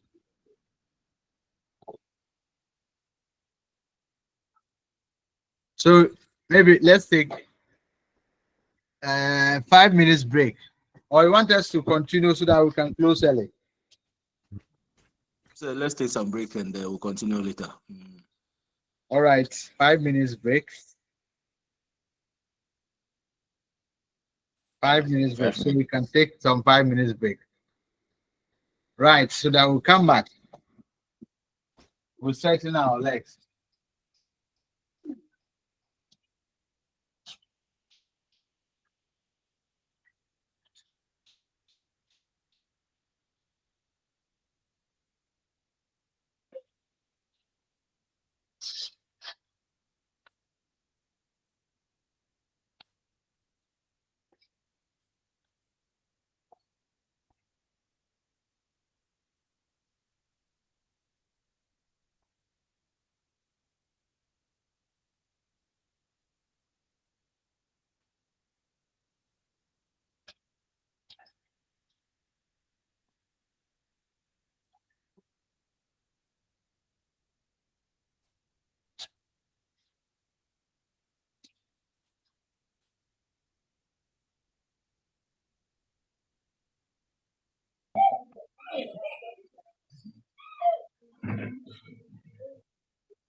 Yeah, what will be our managing us?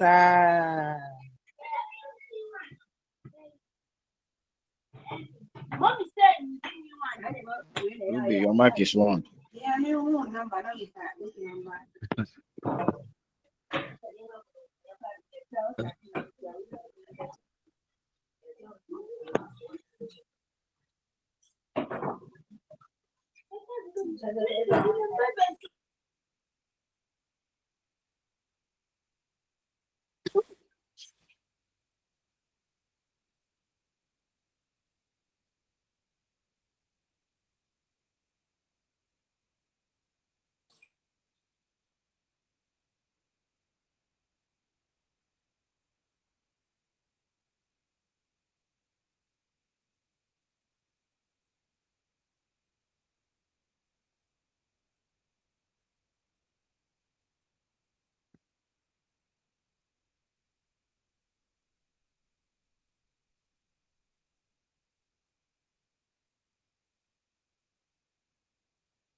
Hello. Hi.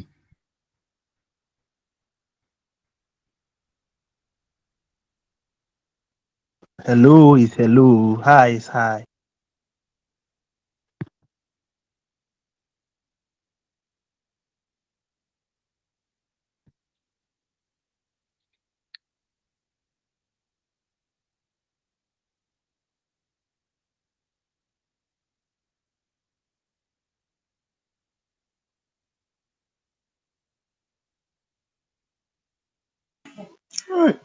I dey share.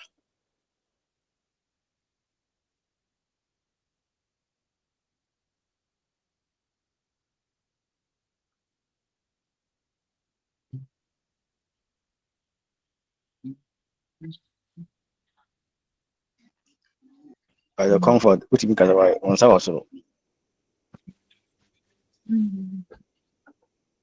Some are all offline, maybe when they come.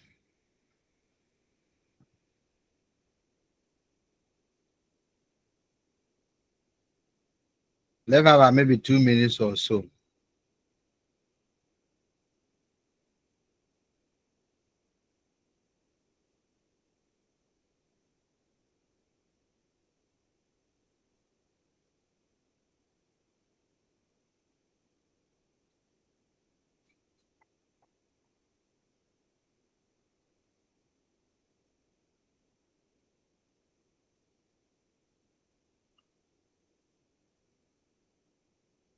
Comfort.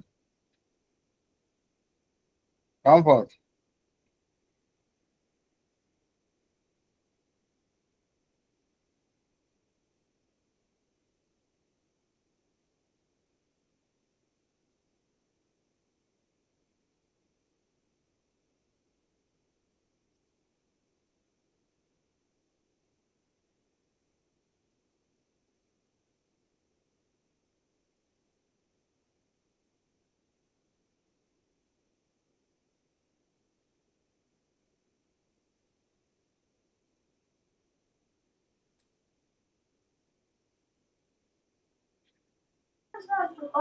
Hi, Doc. Yes, please. I was a mistake. My hand was up. I'm sorry. No problem, my dear. No problem.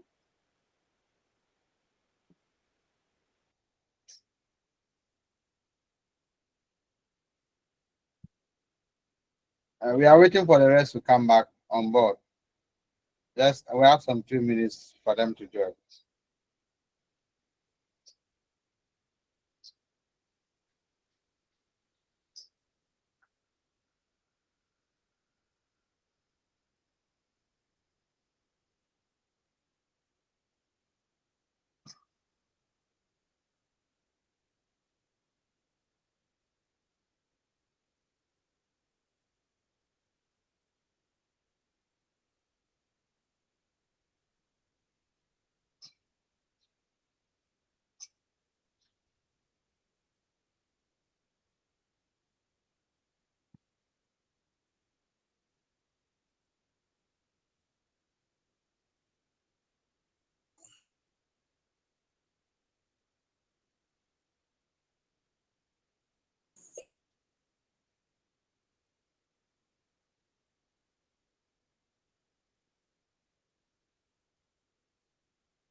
No, no, go.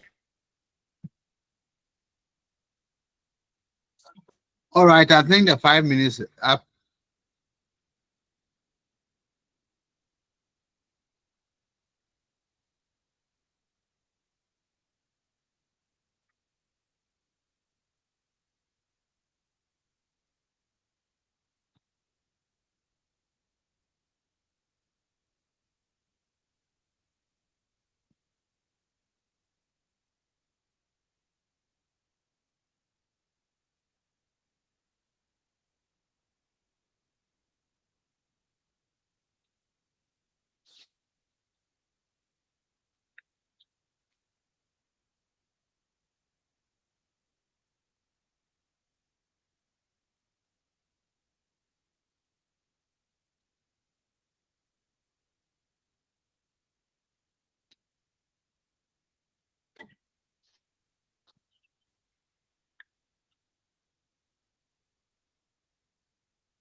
Right.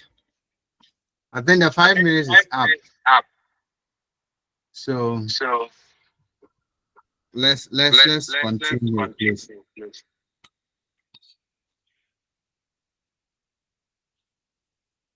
Let's continue.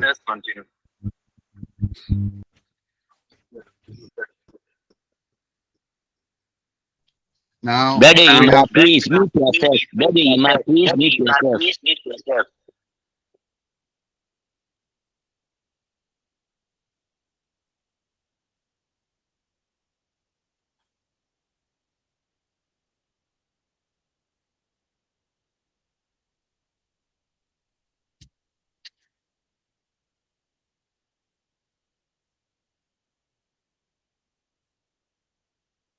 all right.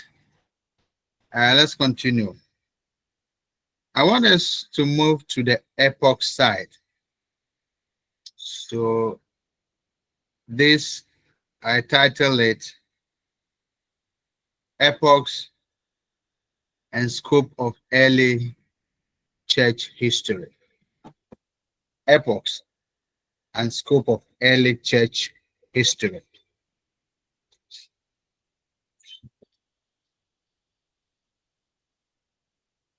So here, as I indicated earlier on, we discussed the epochs and the context in which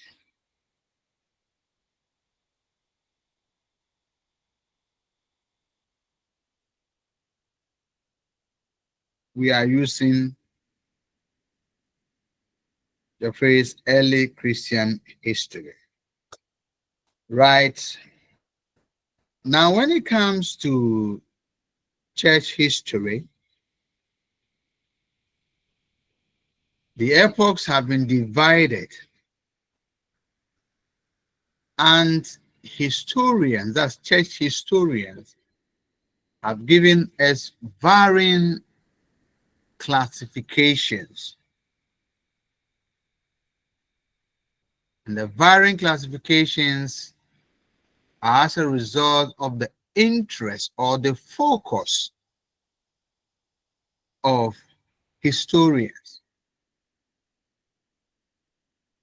So maybe as a church historian, your focus and your objective when you are to undertake a research may differ from another historian.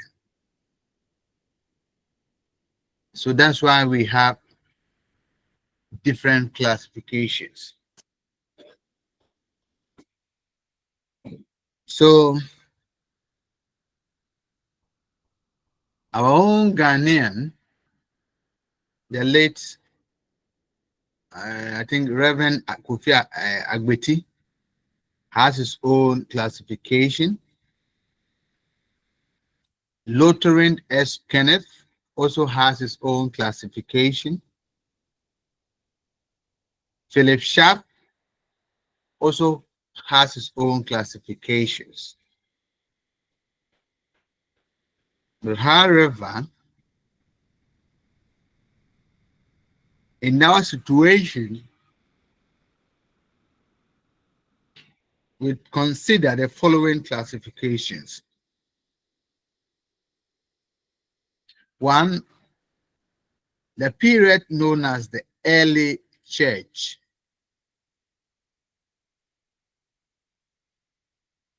Two, the dark ages. The dark ages.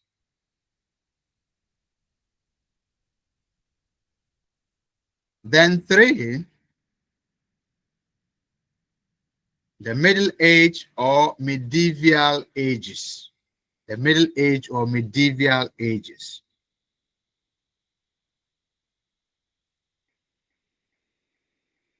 Then four,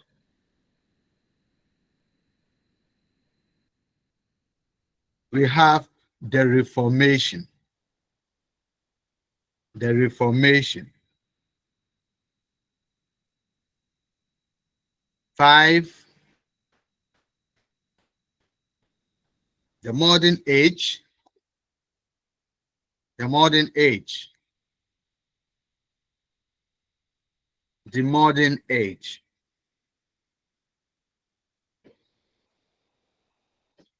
Then 6, which is the last one, is the contemporary age. 6, which is the last one, is the contemporary age. The contemporary age. Let me go over one. We have the early church era, the Dark Ages,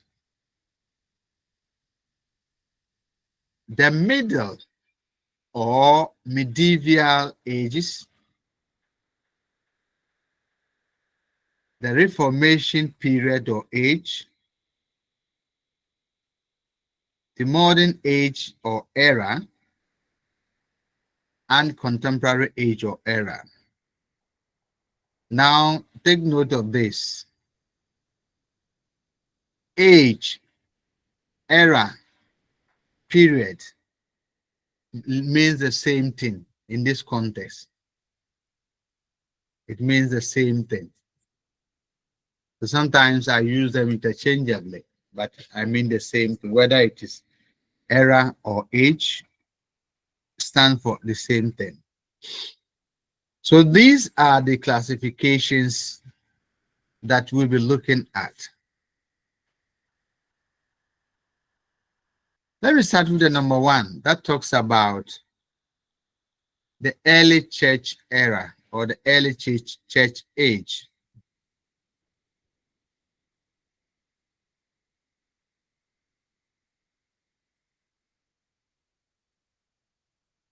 The early church era is divided into 2, namely the apostolic age and the ante-Nicene age or anti-Nicene age.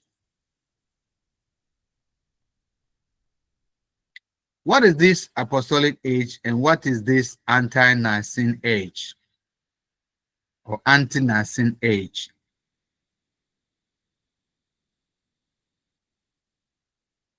The apostolic age derives its name from the disciples of Jesus Christ and their missionary activities.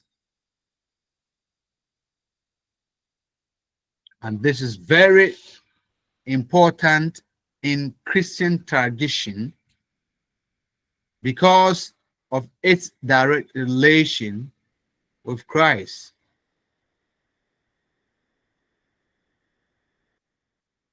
This age derives its source from the books or from the book of Acts in the Bible. It derives its source from the book of Acts in the Bible.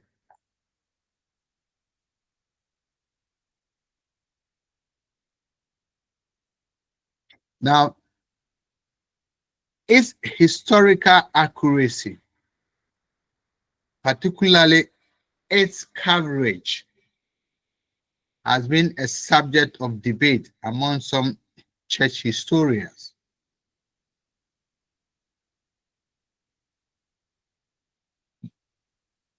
While some place it spanned from the calling of the disciples, from the calling and commission of the disciples to the period of John,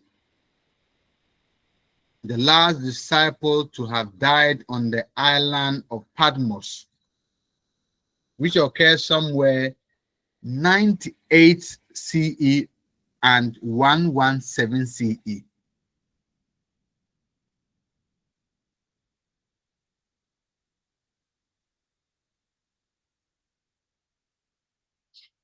Philip Sharp,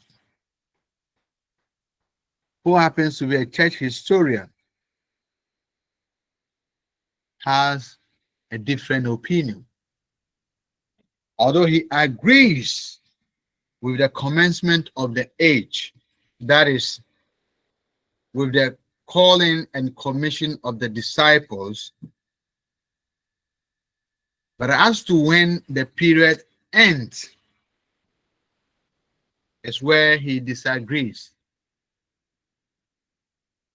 That's where he disagrees.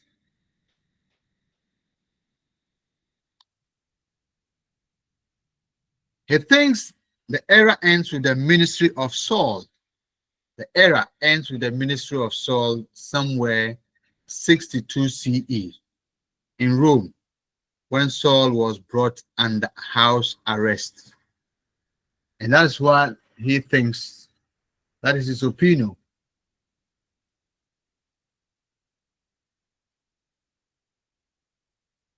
That is his opinion.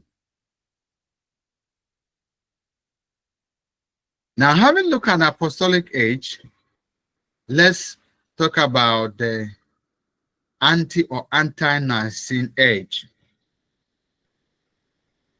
This is a period that follows the apostolic age down to the first Council of Nicaea in 325 CE.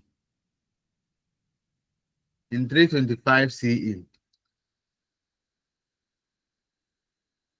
Now, this age witnessed the separation of Christianity from its root. That's from modern Judaism. That's the ante-Nicene age. That is the age Christianity separated itself from modern Judaism, and later it became a distinct faith.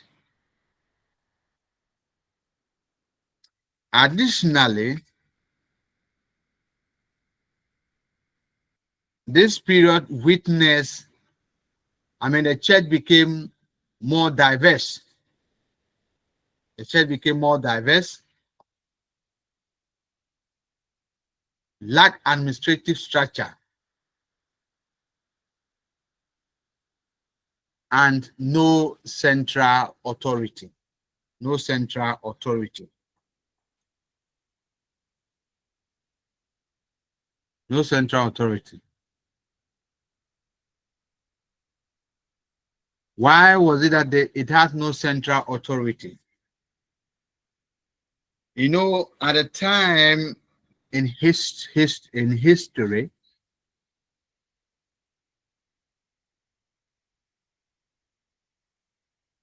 there came a time in church history that the bishops of 5 different places were seen as equal bishops. By then, we had nothing like Pope, the Vatican. No, nothing of that nature existed. So the bishop in Antioch, Syria, was more or less at the same pedigree as the Bishop of Rome. As the Bishop of Rome. So was it that the Bishop of Alexandria in Egypt was also at the same pedigree with the bishop in Syria, Antioch, and that of Rome.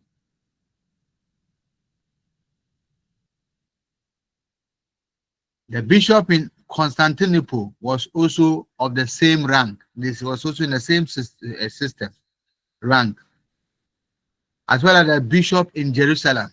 So these 5 places, all the bishops were equal. Of course, they were not the only bishops in the world. There were other bishops in the world. But these 5 places were elevated as a result of significance, the significant role that it played in Christianity. So if you were a bishop in Alexandria in Egypt, you are on the same level with the bishop in Rome, the same level with the bishop in Antioch, the bishop in Jerusalem, the bishop in Constantinople. But unfortunately, for political reasons, a time came where gradually the Bishop of Rome was elevated to a position known as Pope. Pope. And now he then give orders to the others, which was, shouldn't have been so.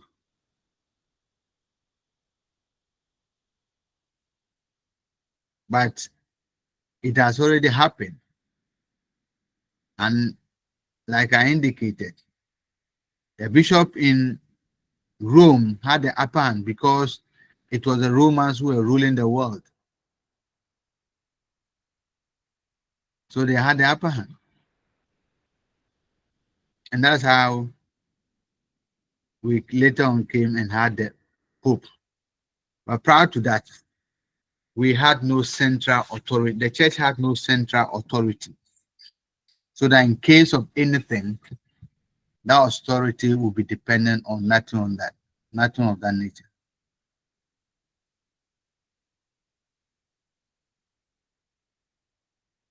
Now, it's also important to note that some scholars extend the period known as the early church. They extend it to after the Council of Nicaea. After the Council of Nicaea, to include the era when Christianity was being spread amidst persecution, mainly from some Roman emperors and or their representatives. And this has to do with the first 500 years of its existence in the Roman world. In the Roman world.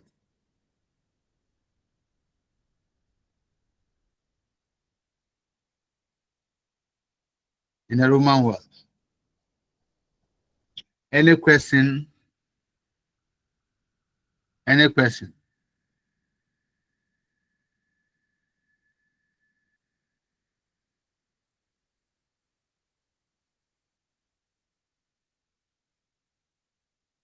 Any question?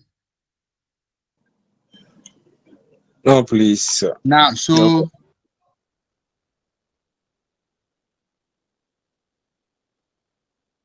let's move to the Dark Ages.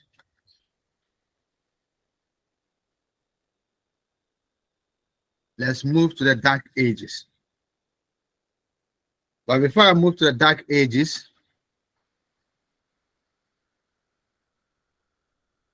when I talk about the early church era, I'm referring to the first 500 years of the existence of the church in the Greco-Roman world. And that is a context in which I'm using the word early Christian era, the first 500 years of the church's existence in the Roman world. Having said that, then let's move to the Dark Ages. The Dark Ages. What does it refer to?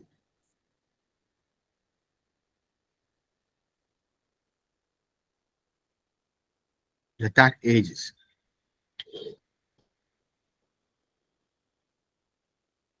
This refers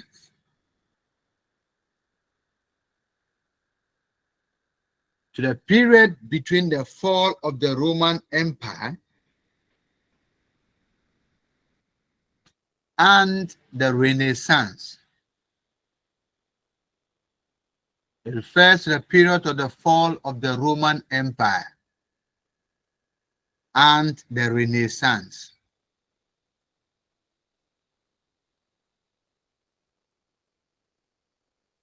The Dark Ages also referred to as the migration period in the history of Western Europe.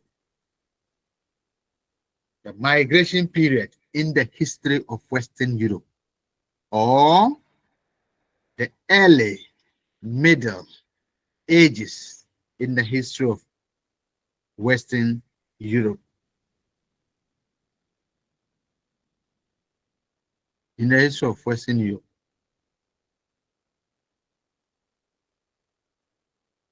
It refers to the fifth, from the 5th century to the 14th centuries.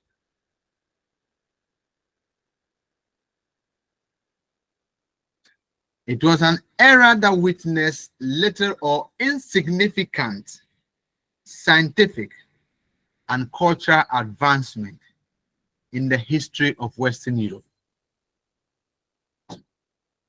I repeat, an era that witnessed little or insignificant scientific and cultural advancement in the history of Western Europe.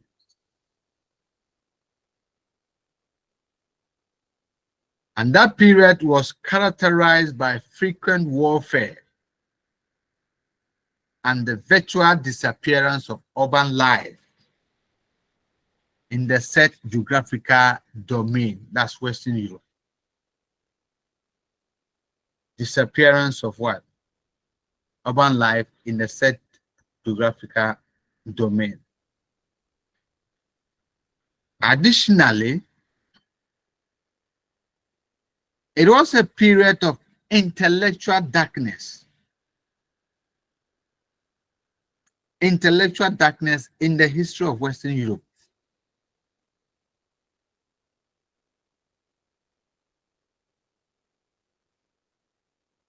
In the period of Western Europe. And it's important to note that the term is often used today because of its what? Because of its implied value judgment that it connotes. Value judgment that it connotes.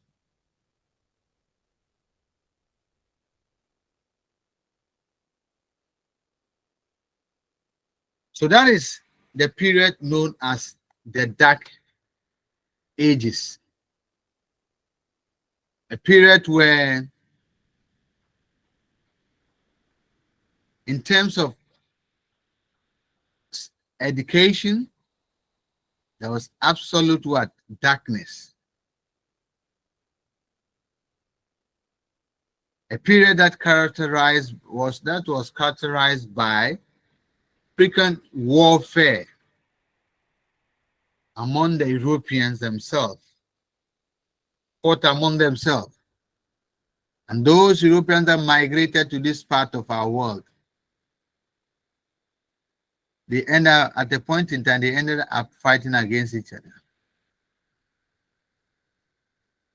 They fought against each other.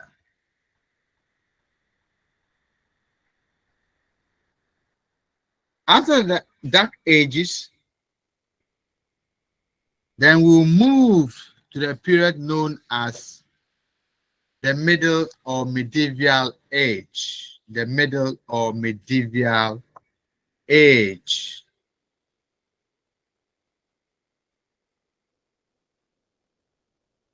The Middle or Medieval Age.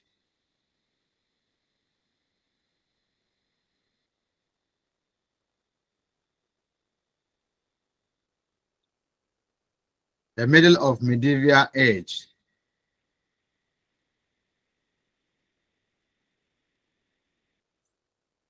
And what period is this? What period is this? Before we talk about the period, it is important to note that the term Middle Age was invented by writers of the Renaissance.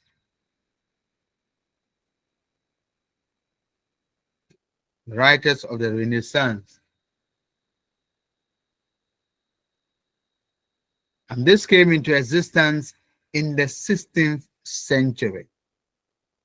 came into existence in the 16th century. Came into existence in the 16th century.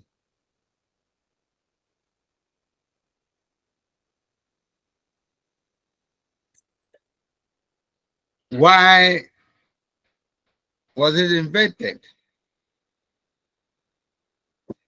It was because scholars wanted to discredit the period intervening between classical antiquity and their period.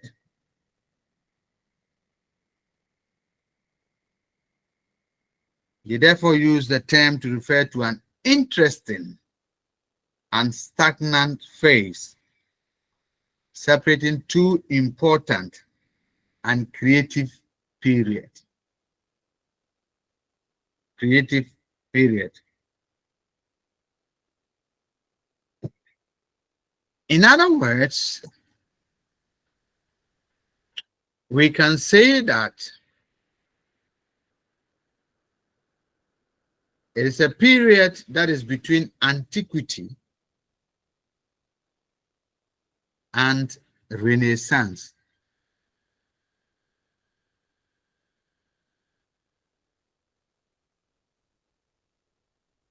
Renaissance. It is worth stating that the period witnessed an immense creative and innovation in Christian theology. I repeat, the period witnessed an immense creativity and innovation in Christian theology. The courts, monasteries, universities in Western Europe became centers of excellence for theological reflection. For theological reflection.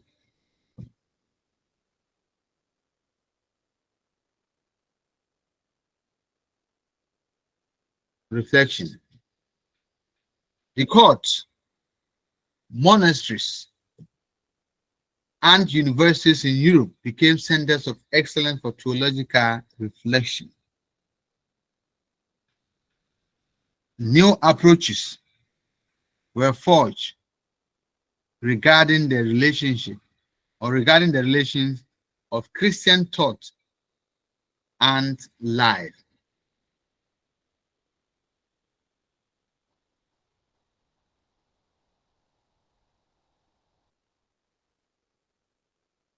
Besides,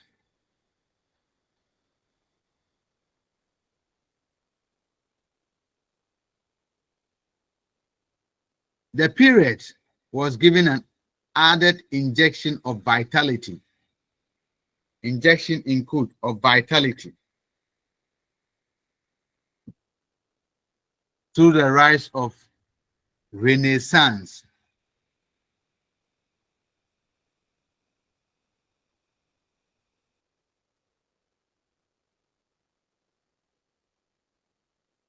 This dynamic culture program was aimed at reinvigorating the life and thought of the church and society through creative or reappropriation of the classical past. Of the classical past.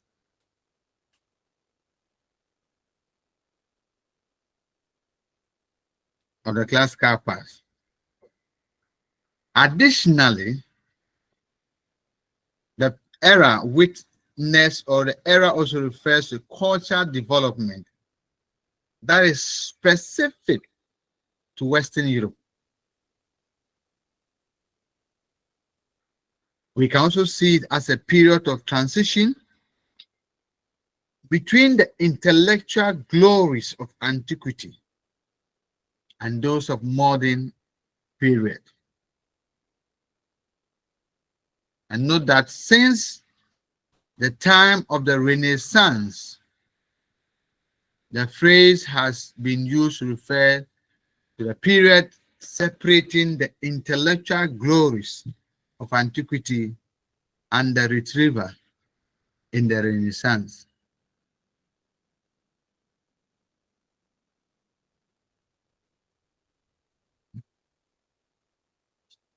Cultural development that is specific to Western Europe. A period of transition between the intellectual glories of antiquity and those of modern period. Now, since the time of the Renaissance, the phrase has been used to refer to the period separating the intellectual glories of antiquity and the retrieval in the Renaissance.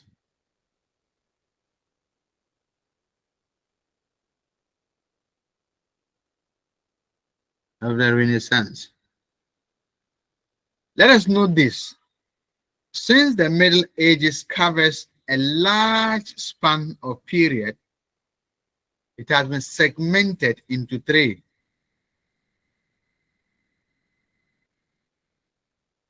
It has been segmented into three. Namely, early Middle Age,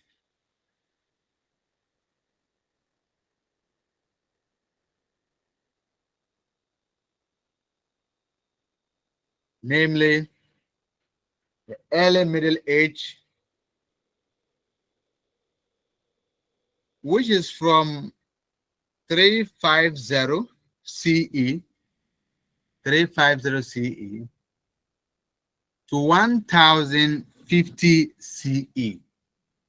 So 350 CE dash 1050 CE.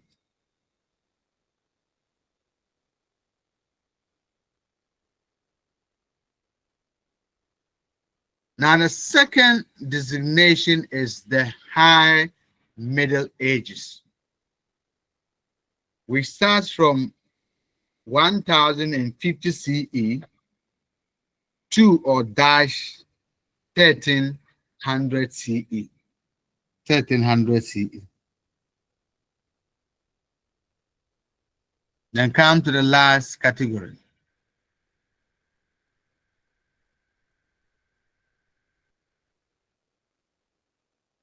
Then the last part has to do with the late Middle Ages. And this starts from 1300 CE dash 1450 CE or 14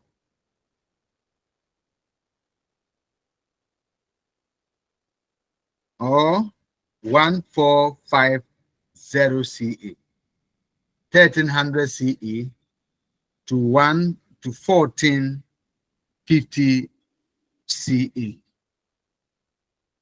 50 CE. Let me deal with the last one. Of course, there are three. Let me see. We have about four to go, but I'll pick one, and we end the lectures. We end the lectures. The fourth one is the Reformation age. This period is referred to as the Reformation of the Church, and this marked a very serious turning point in the history of the church. For the period ushered the modern era of history. The period ushered the modern era of history. Okay, the modern era of history. Now we identify the Reformation with the 16th century. And that is when Martin Luther inaugurated the Reformation with the formal publication of his 95 theses. 95 theses. which sought to condemn some excesses of the Roman Catholic Church. Some excesses of the Roman Catholic Church.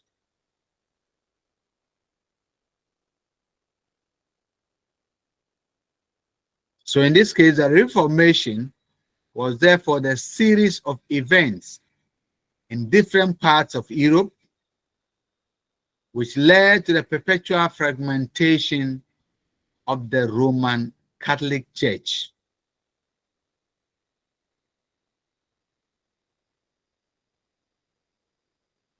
Of the Roman Catholic Church.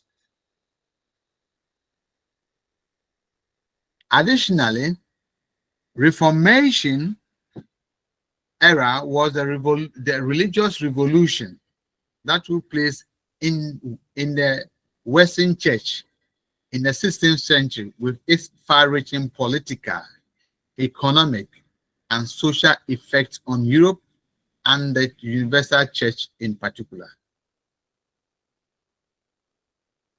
Of course, before the Reformation, it's important to note that somewhere 1054 CE,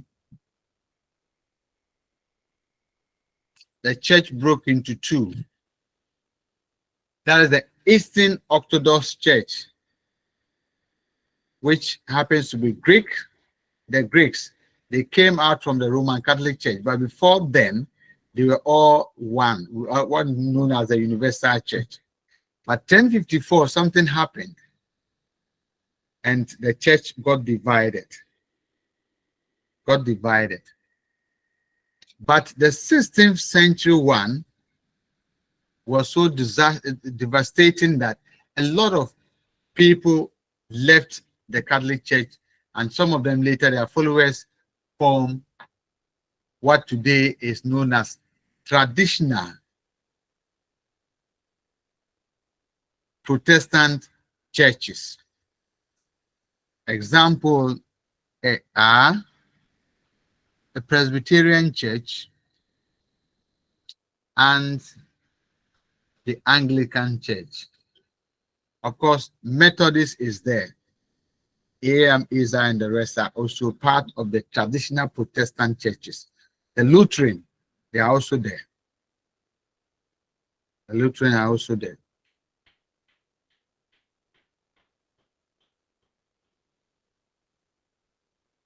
It's also there. Now, let's note this. Before Luther made public his 95 theses, there were other people who first spoke against the church, the Roman Catholic Church. Some of them lost their lives. John Knox was one of them. He spoke against the excesses that were being practiced by the Catholic Church. He was arrested and burned alive by the church authorities for speaking against the church.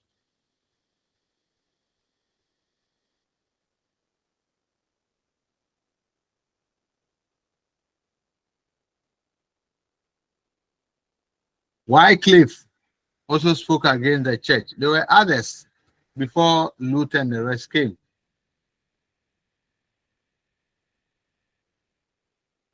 Although the Reformation dates back or dates from the 16th century when Martin Luther first defied the authority of the church, the conditions that led to its revolutionary zeal had existed for hundreds of years.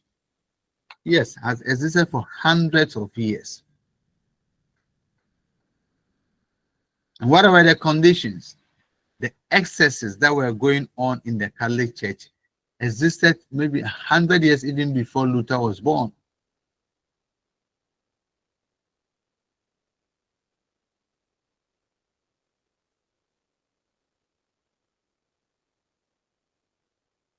But then, if you dare talk against the church practice, the church will deal with you. So a lot of people were afraid. They couldn't talk. The bold ones that came out, most of them lost their life. So the conditions that led to the breakaway of the churches existed 100 years before Luther came out with 95 theses. And let me conclude by giving you two great leaders of the Reformation of the 16th century. Of the 16th century. Please mute your mic. Peace. Your mic is on. Mute it. We can talk about Martin Luther and then John Calvin. This happens to be the two great leaders of the Reformation. Of course, there are others, but just talk about two. So let me end here. Pick your one or two questions and then we close. John, your hand is up.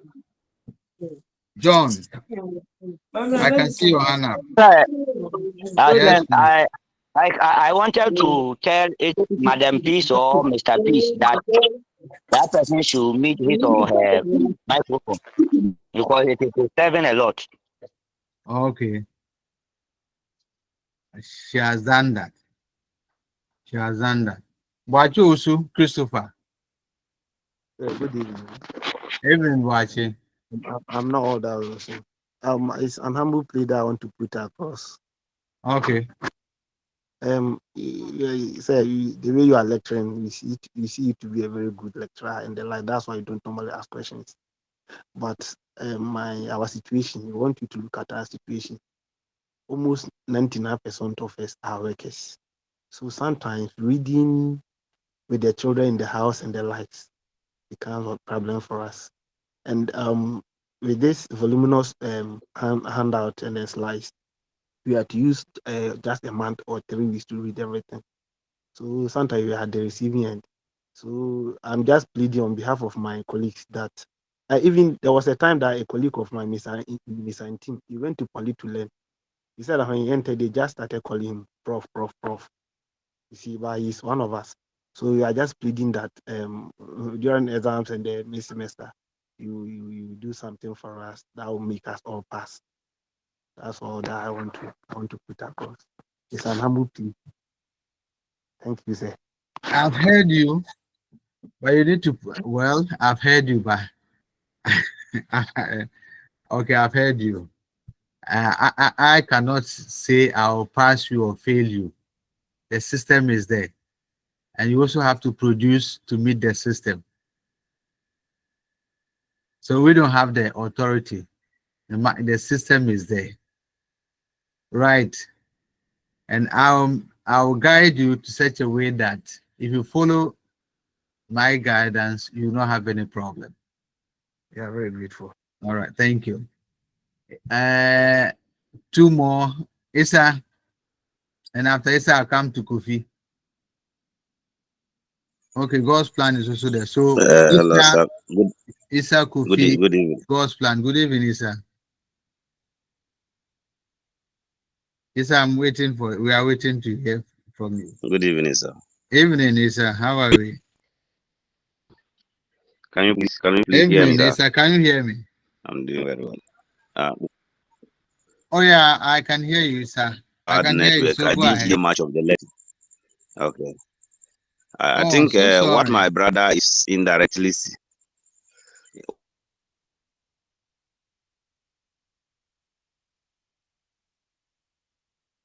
It seems Issa has a to problem us to with be his able net. to I'll give you the my necessary net assistance. there's a problem, so I was just lagging behind, but Don't worry, I'll I give you would the manage. I necessary will read assistance. through I'll it. give you the slides.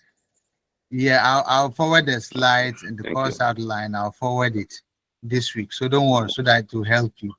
Right. I'll do that. Kofi, let me come to Kofi and then I'll come to God's plan. Thank you, sir. You're welcome. Yeah. We thank you for delivering a wonderful lecture. We thank God. I'll just touch on the Reformation age. Right. All the excesses that the early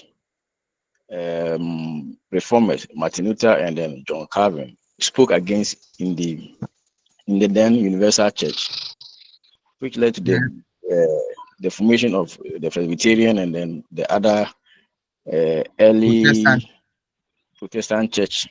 Yes, please. As we were teaching, I was reflecting on it.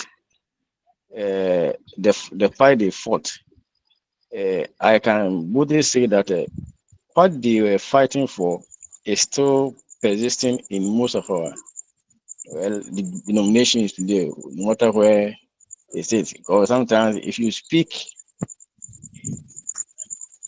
for you are right in anywhere you find yourself, be in a religion, in a religious segment or anywhere, the system begin to fight you. And the system fought the early preachers, even like you said, some were burnt alive.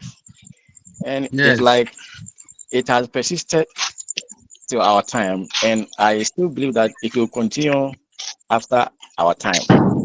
So the world is interesting, but we still need to fight on till we get to a level situation or a comfortable situation for a better world for all of us.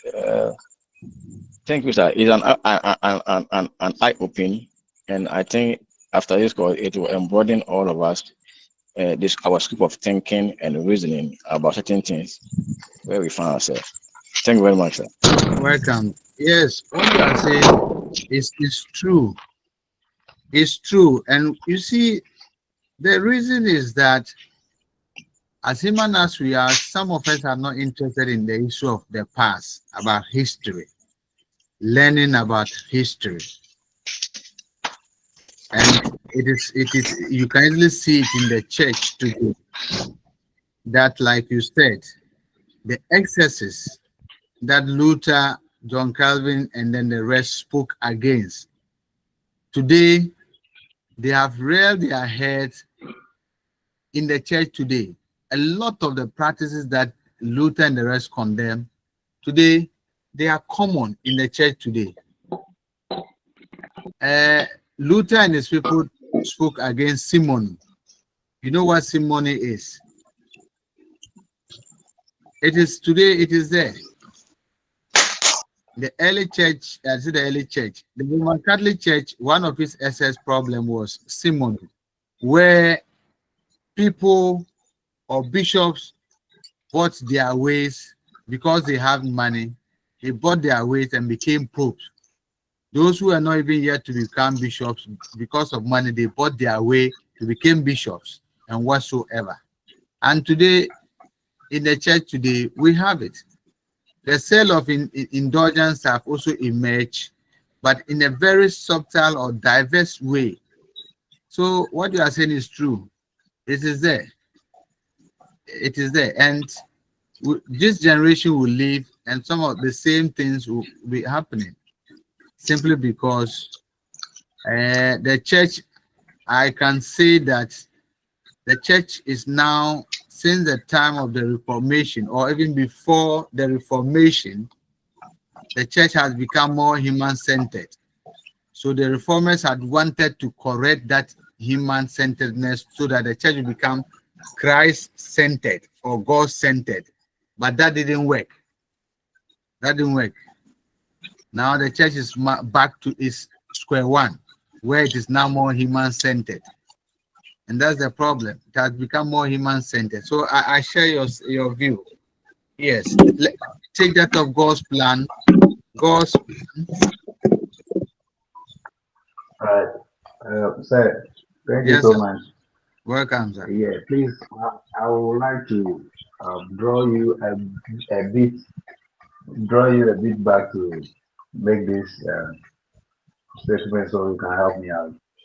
Right. Okay, go ahead. Go ahead. We may call them what's the name, carnivals, due to their worship style in the Catholic cult, something like that. Yes. Okay. Yes, I'm listening. Good. So there, I was trying to ask if that statement made was literary or figurative, or is it that there is a practice during that era that humans can actually feed on their fellow humans, for which that name was given to the Christians? There was nothing practiced like that, but the point is that the understanding of some of the early Christians led to that. And I indicated that that was one of the challenges the church had to face, because the members themselves do not understand why the Eucharist is practiced. Even today, I bet you if you move from one church to the other, or where your vicinity where you are staying, if you ask Christians of today, why do you take the Holy Communion? I bet you some of them would not know why. Some of them would not even know its significance. So was it in the era of the early church. And this was possible because of the people's understanding of the Eucharist and what they are told. You know, within the Catholic fraternity, the Catholic Church has a concept, and that concept is known as transubstantiation, the doctrine of transubstantiation. Now, the doctrine of the transubstantiation is saying that the Holy Communion, the items that are used for the Holy Communion, the communion, and then the bread or whatsoever, if it is prayed on by the officiating officer, that's the Catholic father, then symbolically it turns into spiritually, I say symbolically, spiritually, it turns into the body and the blood of Christ.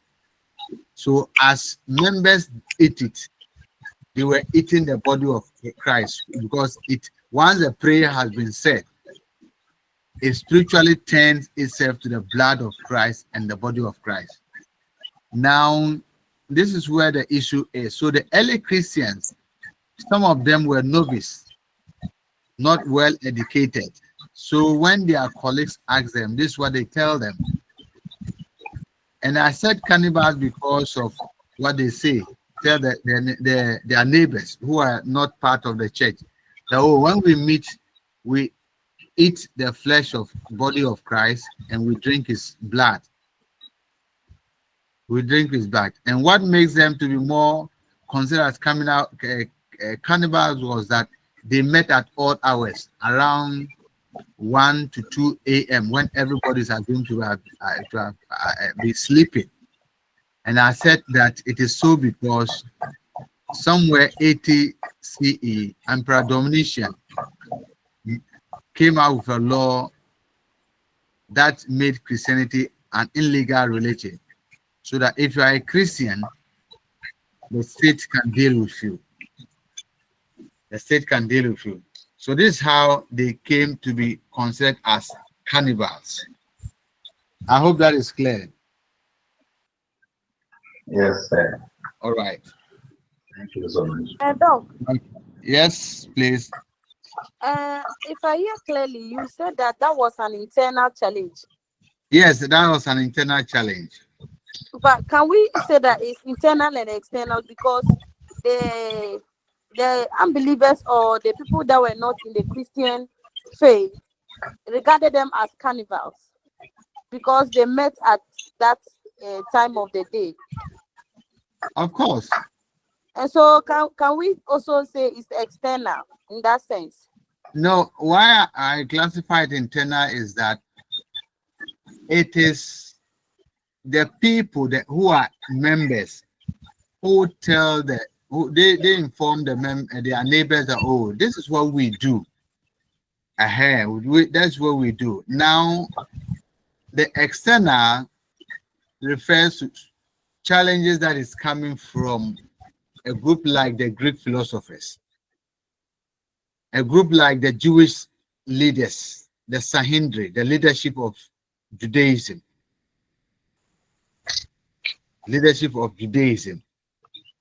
right? So, Okay. to some extent, we can say yes. If you want to classify it external, then you must be careful here in that the information or the judgment of the non-followers of Christ is based on what the followers of Christ tell them. It's based on what the followers of Christ tell them, and based on that, they say, oh, if that's the case, what you do, then you are cannibals. You are cannibals, and the challenge that it gave them is they were persecuted. So to that extent, we can say, because of the persecution, we can say it is also external, because at the end of the day, they are persecuted because of being cannibals. So they are persecuted.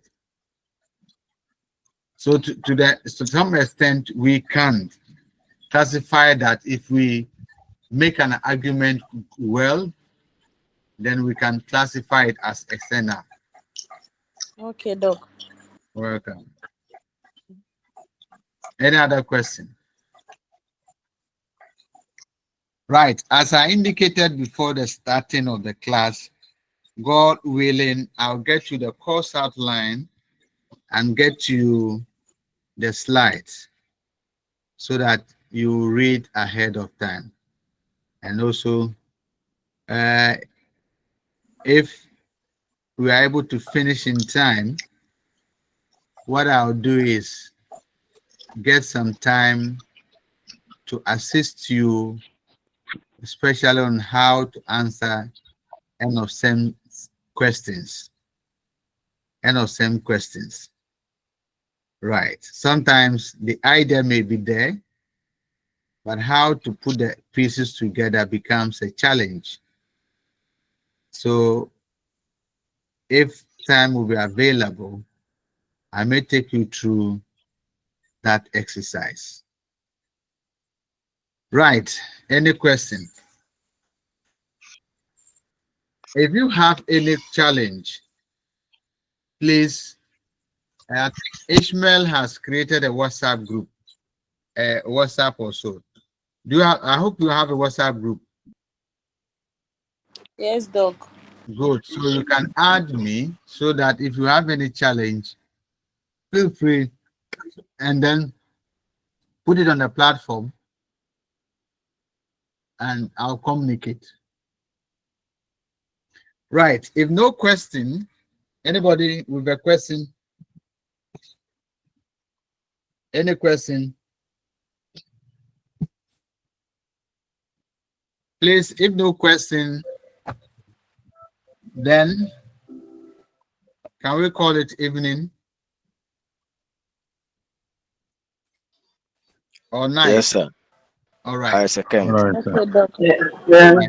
Yes, sir. God willing, next week, right? Yes, sir. Good. So, but be checking from tomorrow. I'll forward the course outline and then the slides for you people. Please, whoever is administrator should add me to your platform. Please. Right. Until then, shalom. Thank you, sir. God bless you. You're welcome. Thank you. Bye-bye. Bye. Bye. Bye. Thank you, sir. Welcome. Bye-bye. It's Sammy here. Sammy. Sammy, are you here? Wow, I'm here.